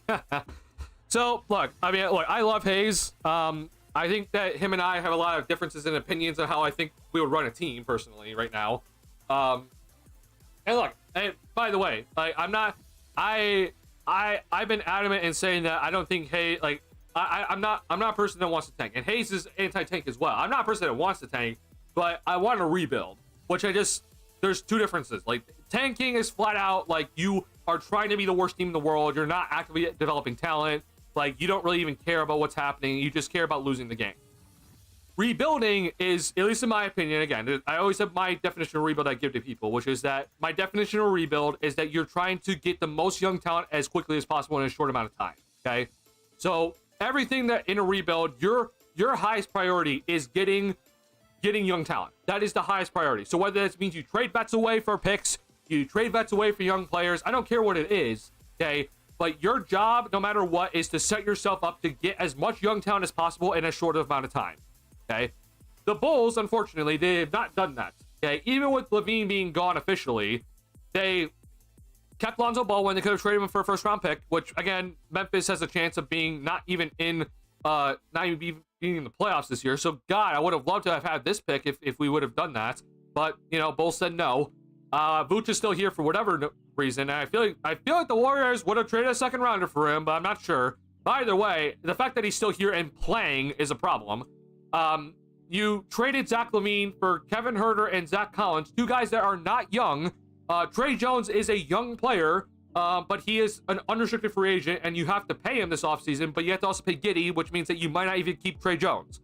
So, sure, yeah, you went younger with Iota Sumu, Kobe White, Patrick Williams, you drafted Buzelis, and you went and got Josh Giddey for Alex Caruso.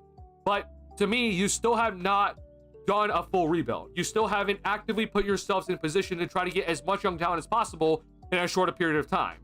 You are still trying to play the mediocre route, and we're still stuck here with vets on the roster that shouldn't be here, and not a lot of draft assets and not a lot of young talent. So, I think Hayes, if you ask what Hayes would want, he would be very much against my idea.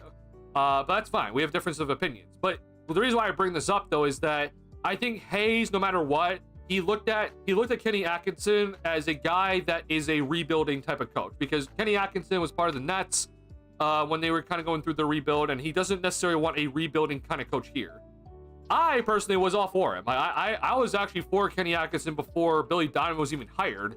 But yeah, I would be definitely all for Kenny Atkinson now. His stock is very much higher after this Cavaliers season. So yeah, I'm with you, Megs. I would have loved Kenny Atkinson here. I think Kenny Atkinson on a rebuilding team has proven that he's done a good enough job to play the young guys and get the most out of them.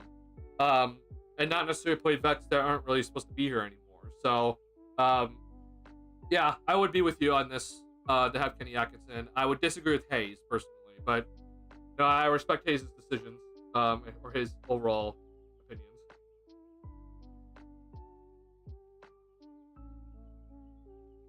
Honestly, I feel like they want Giddy to be what Simmons was for a few years, and Giddy won't be that. If they want Josh Giddy to be what Ben Simmons was for his All-Star seasons, then they're in it for a very bad time.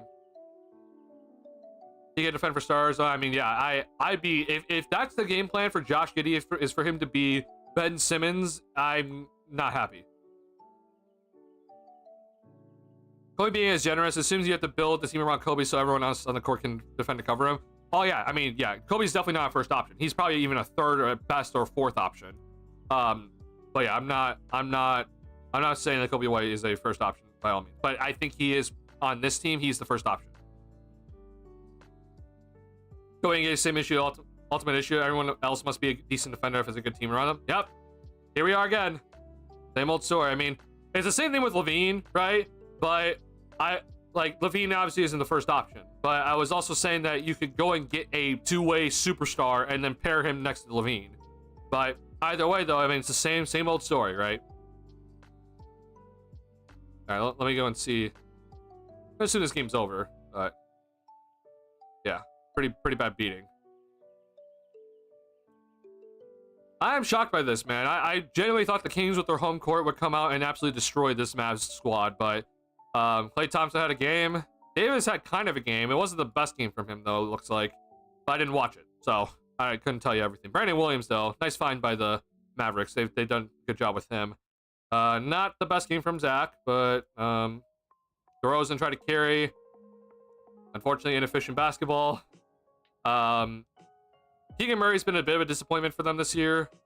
Yeah, and not the best game from Sabonis, unfortunately. It looked like he was shut down by AD, or I guess Derek Lively and co. So we're big Dallas Mavericks fans.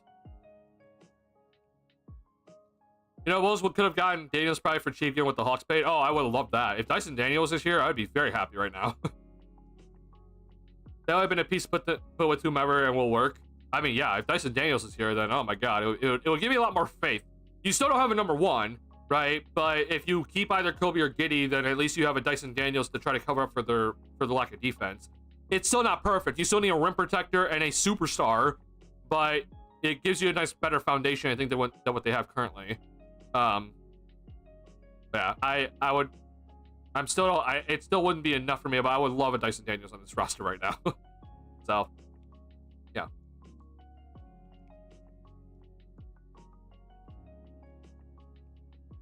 All right, y'all. So, I think I've officially talked your ears off enough for the night. But let me know if we have anything else we want to talk about before I start wrapping things up here.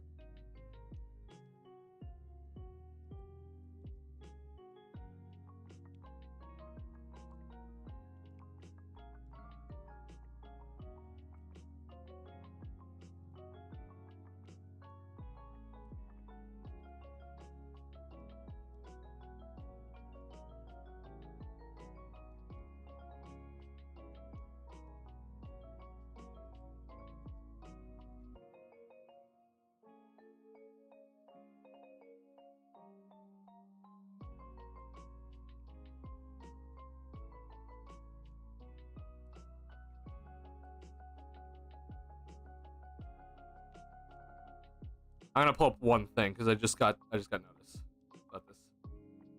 Great stream, appreciate it. Appreciate it, Anthony. Thank you, Charles. Charles, you've been awesome this year. I sincerely appreciate all your commentary. You brought a lot. You brought a lot in to the stream. I sincerely do appreciate everything. Anthony, appreciate all your support all season long. I seen you on Twitter. I sincerely appreciate everything that you've done to support me. Thank you guys so much. Trying to cheer for different sets of teams and scout prospects. Yep, that's my plan moving forward. So, this is officially the last post-game stream of this season, the 2024-25 season. So, this is gonna be a little bit of a goodbye, just a tad bit. So no more post-game streams, obviously. That's the biggest thing. So, I just want to say thank you guys so much for coming into these post-game streams and being awesome. It's been a lot of fun this year. I've had a ton of fun with every post-game stream. I've enjoyed every single one. I've thoroughly enjoyed spending time with you guys all season long. And so I'm looking forward to next year, man. Like next season's gonna be the same thing, post-game streams for almost every single Bulls game. I know I had to kind of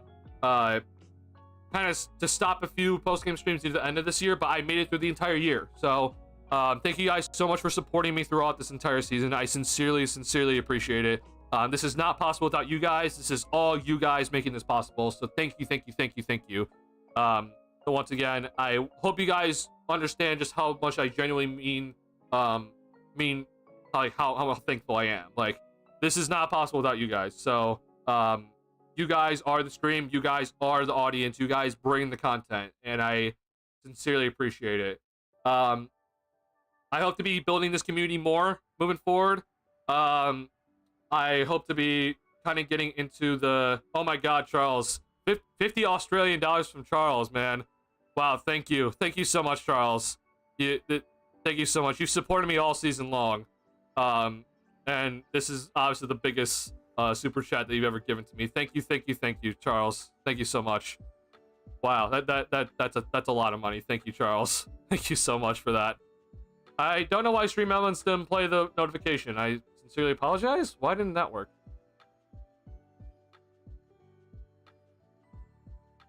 Hello? Sorry, I don't know. My Stream Elements is just not updating. I'm so sorry about that. I don't know why notifications aren't working. What the heck?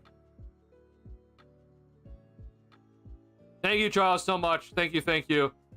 I'm trying to get Stream Elements to play, and it's just not even popping up in Stream Elements, so I don't know what's happening here. Sorry about this. What's it?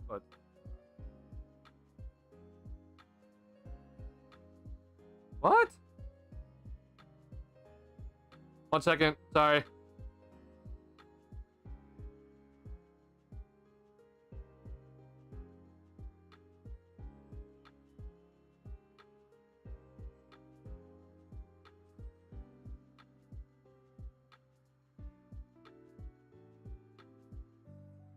My Stream Elements off? Oh, it's on.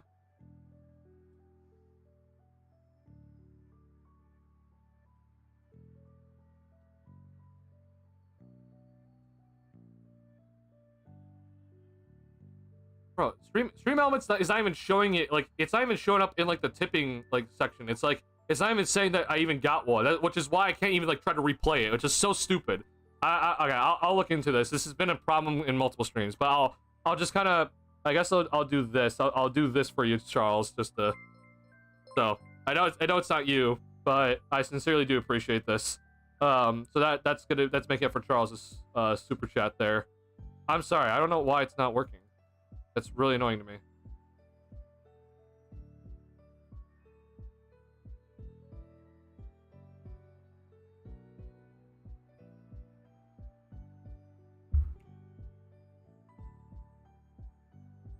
Stream Elements, come on, bro. Dashboard.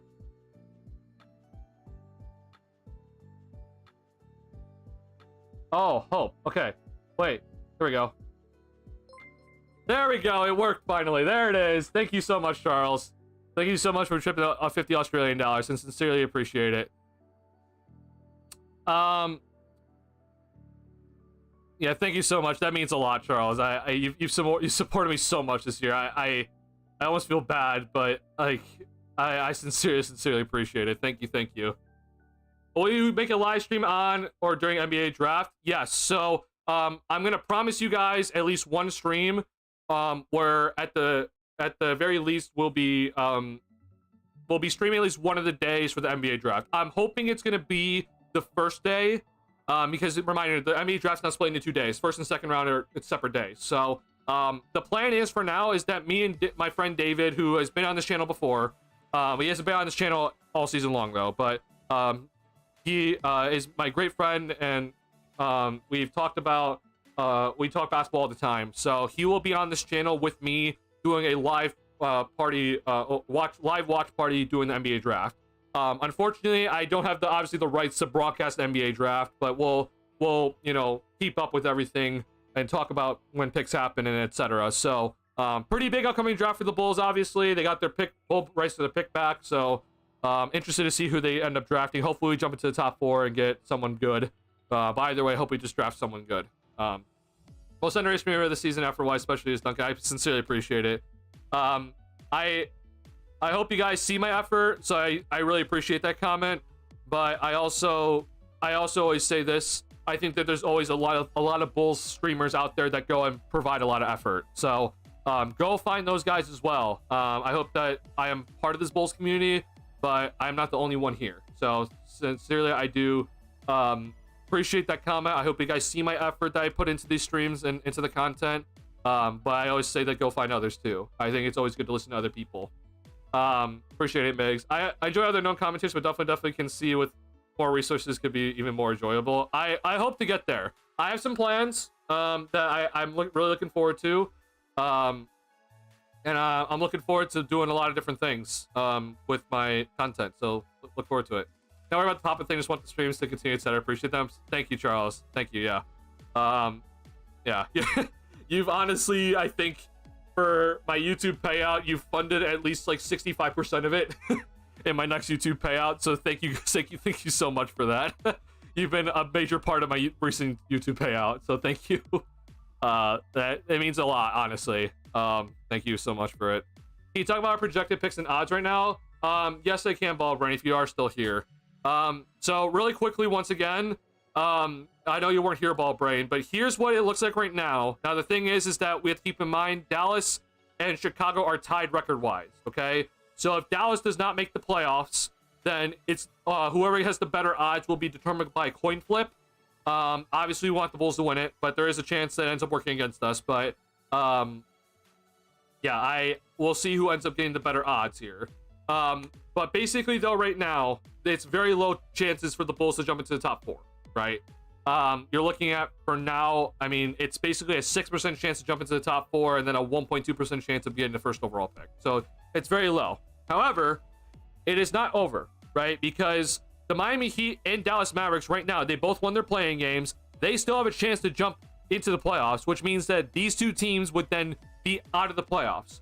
If that does happen, which would be the best case scenario for the Bulls, then the Bulls would jump up to having the 11th best odds, which would raise our chances of getting the number 1 overall pick to up to 2%. And then we would raise our chance of getting the into the top 4 to 9.4%. So we are right now, if we currently as Bulls fans with the current lottery situation, we right now are the biggest Miami Heat and Dallas Mavericks fans in the world, because we want both of them to make the playoffs, which then would take them out of the lottery, and then the Atlanta Hawks and Memphis Grizzlies would end up being here because they have better records than all these teams here. So we are currently the biggest Dallas Maverick and Miami Heat fans at the moment to go and beat those two teams in the play-in tournament. So that is currently our odds. It's not great, but I'm glad we have odds, right? Because if we made the playoffs, then we would not have any chances of jumping into the top 4 overall or getting the first overall pick. So this at least gives us a chance to jump into the top 4 and get the first overall pick, but it's low. It's a low percent chance, but at least we have a chance, right? Which is the reason why I'm happy that we lost this game here. So hopefully we get that chance and we make it to good use. Either way, though, then like you're probably going to end up, like, my guess is we're going to have the 12th overall pick, because I think Miami wins this game, but Dallas loses theirs. So that would take Miami out, which then would move Dallas and the Bulls up 1.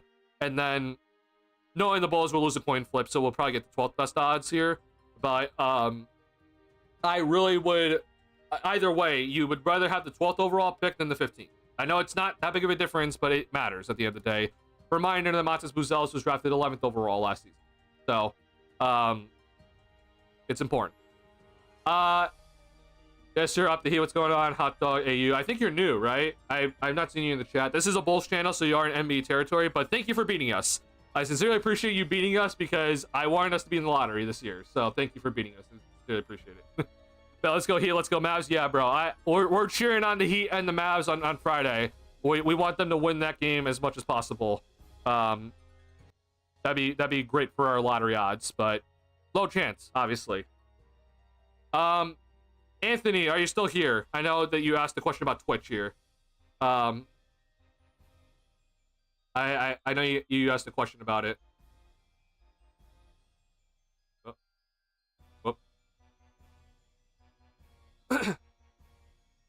Well, picks are good on average. I mean, the 13th overall pick has had historically good overall like picks, right? Kobe Bryant, Donovan Mitchell, Tyler Hero, Devin Booker.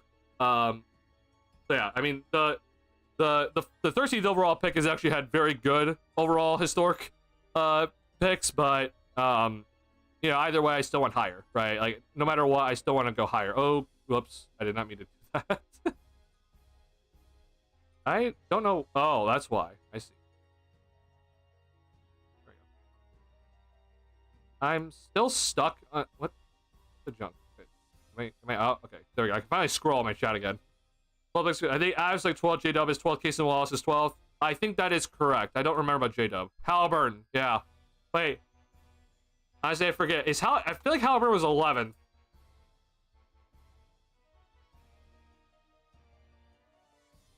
No, he was 12. I'm just wrong. Yeah, he was 12. Wow. Okay, yeah. Yeah, hopefully. We'll see. We'll see if it ends up being good here. Derek Lively. Yeah. I saw it. Like the Warriors as underdogs. I also like them as underdogs. Let us know when you start Twitch. Okay, yeah. So, just really quickly before I do go ahead and end stream here, which I know is coming up soon here. I am, for the off season, I will be doing some Twitch stuff. So we're gonna be kind of moving away a little bit on for the Twitch streams specifically. Again, this is not gonna be the main channel or anything. This is always gonna be the main channel for me. This is always gonna be the biggest thing around for me. But I will be doing some fun kind of gaming stuff on this Twitch channel. So if you want to keep up with me throughout the off season, this is my Twitch channel. Oh, actually, you're not gonna be able to see that. Hold on.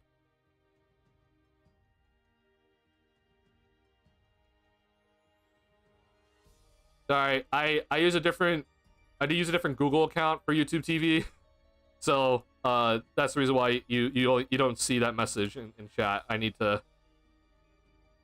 resend that link with this account. Okay, here we go. So this is the link to my Twitch gaming channel that I'm gonna be doing this off season.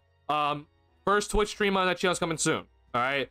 I will be posting in the community tab on this YouTube channel about this, and just be on the lookout for it. So yeah, I will be doing some fun gaming streams. It's gonna involve NBA 2K. If you're into Valorant, I also might be doing some stuff there. I have some fun things planned, so be on the lookout for that. You can go ahead and follow that Twitch channel for now if you want the notifications. But I will also be posting on my community tab on this channel and this YouTube channel for the Twitch streams.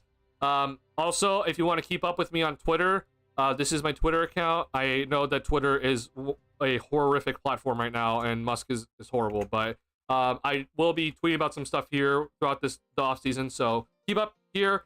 Biggest thing I will always say is this, no matter what, when it comes to my YouTube channel, always, if you're ever interested in updates, first and foremost, you can DM me on Twitter for at least the time being. I know they might take that away soon, which I hope they don't. But if you are ever interested in any updates from me, the biggest thing that I could always say to go to is this link, which is my community tab. This is the community tab where I'm about to show you here on screen. I always post updates here. So if you ever are looking for an update from me, this is most likely going to be posted here. Big note, I don't have things set up just yet, but I am planning on making a Discord server. So if you are interested in joining that Discord server, then the link to it is probably gonna be posted here. So just be on the lookout for that. I heard something just go off. I don't hope nothing disconnected. But basically, just be on the lookout for the Discord server link in this tab here. So be on the lookout for that. I'm also doing a lot of stuff in terms of just like trying to upgrade my content, so just be on the lookout for it. Again, I'll be posting all updates in this tab here first and foremost, and then hopefully I'm going to be kind of creating a community in like the Discord server so I can just post updates there as well. So but I'm not quite there yet. I'm still working out some things I hope that you guys are going to enjoy. But yeah, I'm looking forward to this upcoming off season for the Bulls. Looking forward to the playoffs. I think the playoffs are going to be fantastic this season. I'm looking forward to watching all the games. Hope you guys are as well. Who do you want the Bulls to draft in round 12? So ball braid, unfortunately, I'm not a person right now to ask that. I don't really pay too much attention to the draft prospects until the season's basically over. So I'm about to go do my scouting, pretty much. So, you know, instead of me doing post-game streams and watching the Bulls, I'm going to take that time to actually go and do some scouting. So I personally don't know right now. If the Bulls had the 12th overall pick, I couldn't really tell you. I just know that if the Bulls get into the top 4, I want obviously Cooper Flagg number 1, Dylan Harper number 2, and then we kind of move on from there. But I don't really have anybody right now at the moment, so unfortunately I can't give you that answer. You probably know more than me right now when it comes to draft prospects, so can't give you that at the moment. Who do you think is most interesting in the first round? Clippers versus Nuggets for me. That is a very entertaining series for me. It's going to be very interesting to see, but I think the Houston Rockets versus the Golden State Warriors is going to be a very entertaining series because the Rockets play a very slow style. They play a bigger lineups. They rely on offensive rebounds, right? They don't shoot a lot of threes. The Warriors play extremely small. They shoot a bunch of threes. They play in transition. And I really want to see if this Rockets team can go out and be special. So I'm looking forward to seeing how much the Rockets are going to go out and perform well. Thank you, Ballbrain, for subscribing to the channel. I sincerely appreciate that. But to me, that Rockets and Golden State series to me is going to be, I think, a very entertaining matchup because the difference in stylistic approaches is awesome just to see. And then I want to see if this Rockets team can actually handle it up against superstars, man. Like, Steph is obviously a superstar. And I think that the Rockets are going to have a handful trying to guard him. And then I want to see if Şengün and the others can step up to that challenge. I think Şengün's a very good player, but can he be a superstar? That's going to be kind of my biggest question for the Rockets. So I think personally, if I had to choose the most entertaining series, it's going to be Golden State versus Houston. I'm very happy to see that matchup. I really want to see the Warriors win that game just to see that matchup, and I'm going to be very entertained by it. But I do think the Clippers and Nuggets series will also be very entertaining. So we'll see how this is going to work out. Thank you again, Bellbrain, for subscribing. I just hope that worked out for you. Will you be Giannis hate watching? I think he might leave if they lose. And do you think we have a shot? I'm not a Giannis hate watcher. I love Giannis no matter what. I know a lot of Bulls fans hate that about me, but I love watching Giannis. I think he's very entertaining. Do I think the Bulls have a shot? Well, it matters if the Bulls use up their cap space. I'm going to give you the breakdown really quickly here, Ballbrain, okay? So basically, here's what we're looking at in terms of when Giannis is a free agent, all right? It's going to be in the 2027 offseason, okay? What? Hello? Bad gateway. I've never seen that from Spot Check before. All right. So Giannis, when his next time that he can become a free agent is here. This is a player option for Giannis. It's worth $62.8 million, right? He'll most likely decline, $62.8 million. So most likely decline this because he can get paid a hefty amount of money again. So I expect him to decline this option, okay? Well, if you're wondering, the Bulls, they do have a lot of salary cap space potentially for this upcoming offseason. Or sorry, not this upcoming, sorry, for the 2027 offseason, right? If you look here, there's a lot of money coming off the books after next season. So this is next season's contract, right? This is next season. But then in 2026 to 2026 offseason, there's a lot of money coming off the books. The Bulls have a ton of projected cap space, right? The problem is that this is without paying Josh Giddey. This is not paying Kobe. This is without paying Ayo Dosunmu. This is without paying Trey Jones. This is without factoring in all the picks. But if the Bulls keep their money open, right, then they should, as you can see here, the only money that they have in the books for now is the Giddey contract, Patrick Williams, Montes Buzelis, and then if they decide to bring back Kobe White, Ayo Dosunmu, or others, obviously then the first round pick from this year and the next season. So they'll have some money on the books, but it shouldn't be too much, hopefully, if they can get Giddey on a pretty cheap deal. And then that means when the salary cap at this point in the 2027 season is going to be $187 million, by the way, then you're probably looking at throwing Giannis a $70 million per year contract. If that is the correct math, which is, I think it is. Let me just do quick math, sorry. 35% of 187 million. Okay, it'll be $65 million. Okay, so you're probably looking at throwing Giannis a $65 million per year contract to come to the Bulls. So that's the max contract that he could get. So do I think there's a shot? I mean, money-wise, this says that there is. But I don't know what's going to happen in 2027. Like, I don't know what's going to happen. So, like, you know, Giannis losing this season, like, it doesn't really matter to me because there's no shot the Bulls trade for him. But their only shot is honestly the 2027 offseason, and I don't think they're going to get him. I think Giannis is going to go to some other team that is just better. So, I know he's talked about, you know, Chicago before, but I don't think that that's going to be a possibility, unfortunately. So, hate to break it to you, but I mean, bro, I would do anything for Giannis to come here. Seven times off screens versus Adams. Will Adams get pickle punch again? I mean, I think Adams might not be able to play in that series, but I will be very interested to see if Ime Udoka can get Steven Adams to play in that series, because that'll be very helpful for them if they can. Dislikes are 76ers, then Grizzlies, then Mavs, and Celtics for me. That's probably the only teams I don't like. No, I mean, I know a lot of Bulls fans just don't like Giannis because of the Mike Dunleavy play that happened, and then they think Giannis is like a crybaby in certain situations. But I personally, I just love Giannis. I love watching Giannis. So I know that a lot of people don't like that, though. 36 have toxic fans, and Joel is, yeah, I don't blame you there. Giannis is GSW likely to me with Steph closing years. I mean, here's the thing, though, bro. Steph is 37 already. Like, or is he already 37? I feel like he is. He might be 36 still. I think he's 37, bro. He's 37, bro. Like, I just, like, how much does Steph actually have left, man? Like, I that's the only thing for me, man. Like, Steph, like, I'm genuinely, like, it's insane to me that Steph is still playing at this level where he's a small guard and he's still, at 37 years old, he's putting up these numbers in a season. Like, I still can't believe he's doing this. And the fact that he went and played well in that playing game is also insane to me. I just don't know how much he has left, bro. Like, people talk about LeBron having, you know, extending his career for how long it's been.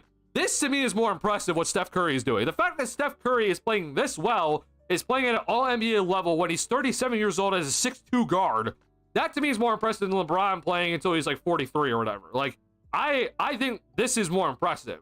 The fact that this guy is still playing this way is insane to me. I'm genuinely just shocked at how well he's played still. So, I mean, yeah, maybe there's a chance that Giannis goes to the Warriors in, like, the last shot for Steph, but I don't know, honestly.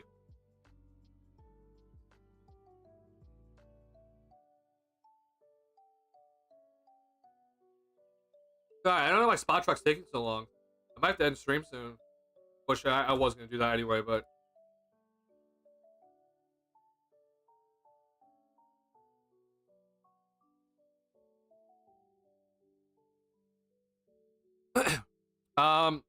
Sorry. As I take a sip of water, I do apologize about this. An ad's going to play. I sincerely apologize for this. I cannot stop this one. I've been stopping them, but I cannot stop this one. So sorry about this. Ad's playing.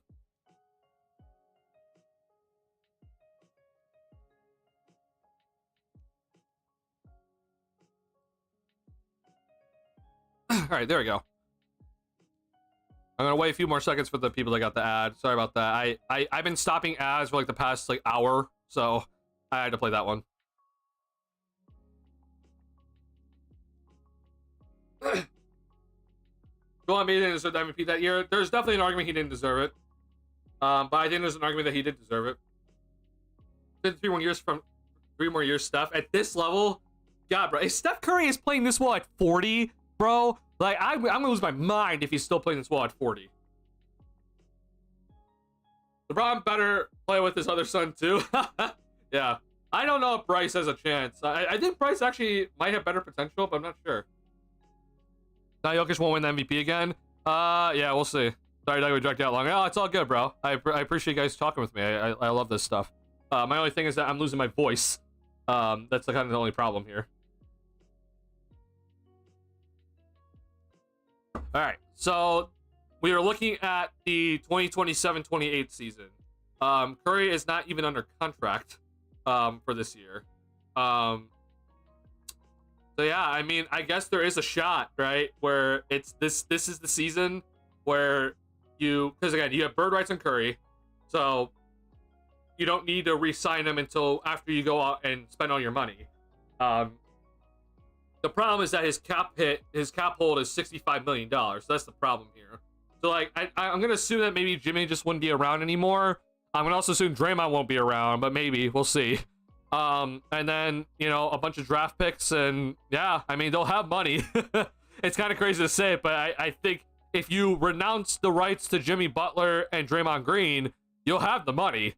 Assuming that you didn't sign any more extensions for any of these guys. So yeah, bro, I mean it's definitely doable, which is just crazy. I mean, if we see Giannis and Steph in that Steph's like twilight years and Giannis still like age 32, God, bro, like what I would love it personally. I know a lot of people would hate it, but that'd just be insane. Younger one is taller and hurt better too. Oh, you're talking about Bryce, right? Bryce had a chance to be really good. Got it. Yeah. Okay. Yeah. I think I always forget. I always mix them up with like the Ball brothers. I'm like, okay, who's better? But yeah, Bryce actually has a chance. It sounds like. Anthony. If you did not see Anthony, I send it again. This is my Twitch link. Oh, that's not it.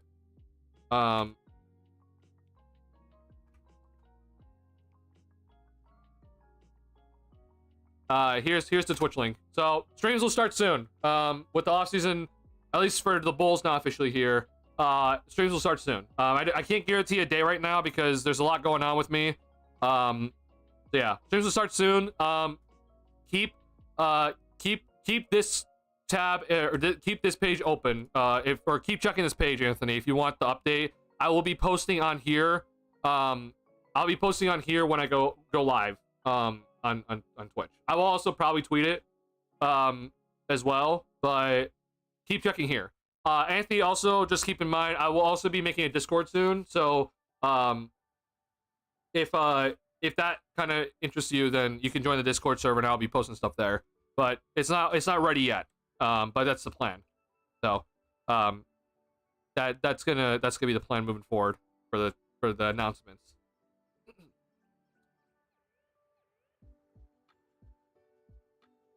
Bulls Discord. I think what I'm gonna do for the Discord is that I'll have like two different sections. So it's one kind of in general Discord, but then we'll have people that are gonna be we'll have like different topics. So we'll have Bulls talk, and then we'll have like gaming stuff. So which will be like the other stuff that I do, which is if you don't know Valorant, that's kind of like my main thing right now. So so yeah, we'll have different like chats.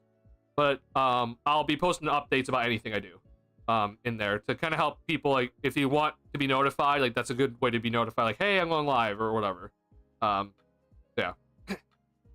We're gonna be spamming you a draft process if you do a Discord risk. I mean, I'm all for it, honestly. I'd be open to kind of doing that. Politics gaming. I'm gonna try to stay away from politics as much as possible. I mean, I've been adamant on this channel already how much I don't like Trump. I think Trump is horrible. But we can talk about it on the other channel more. But it's gonna be mostly gaming. Yeah, I keep teasing this, but this is NBA 2K13.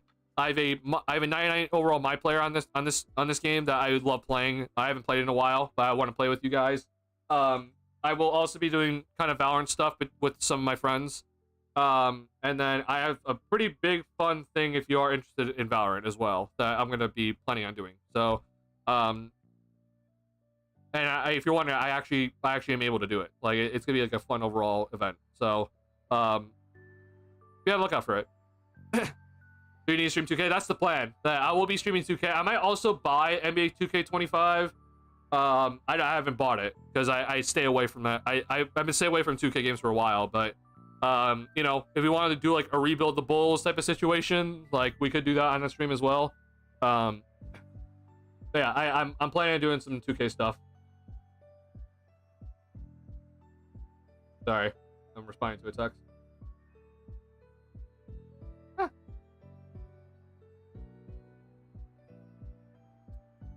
All right, y'all. I think it's gonna wrap it up for me. So this is the official last post-game stream of the 2024-25 season. Thank you guys so much for hanging with me all season long for all the post-game streams. I've thoroughly enjoyed every single one. I hope you guys enjoyed it as well. Thank you guys, everybody that's chatting, lurking, whatever you're doing. Thank you guys so much for all the support all season long. I sincerely appreciate it. I made it through an entire season with you guys. I didn't get sick or anything like that, or too severely sick. So I sincerely do appreciate everything. If you have not already hit the like button on the stream, please do. Helps me out a lot. This will be the last stream of the season, so please hit that like button. There will be streams throughout the postseason, or sorry, throughout the off season, and also videos made. I typically make more videos during the off season, so be on the lookout for that. There will be a stream at least for one of the draft days. I have not announced that yet, but at least one of the draft days I will be doing a live stream with my friend David. We'll be doing a live watch party, so be on the lookout for that as well. And then once again, I'll be starting a Twitch channel, doing some gaming and having fun there. So thank you guys a lot. It's been a lot of fun with you guys. This has been a dream come true, honestly, for me. Not possible without you, though. And I really have enjoyed this season, even though the season's been an all-over roller coaster for the Bulls. Thank you guys so much. Hope I made you guys, love talking Bulls basketball more.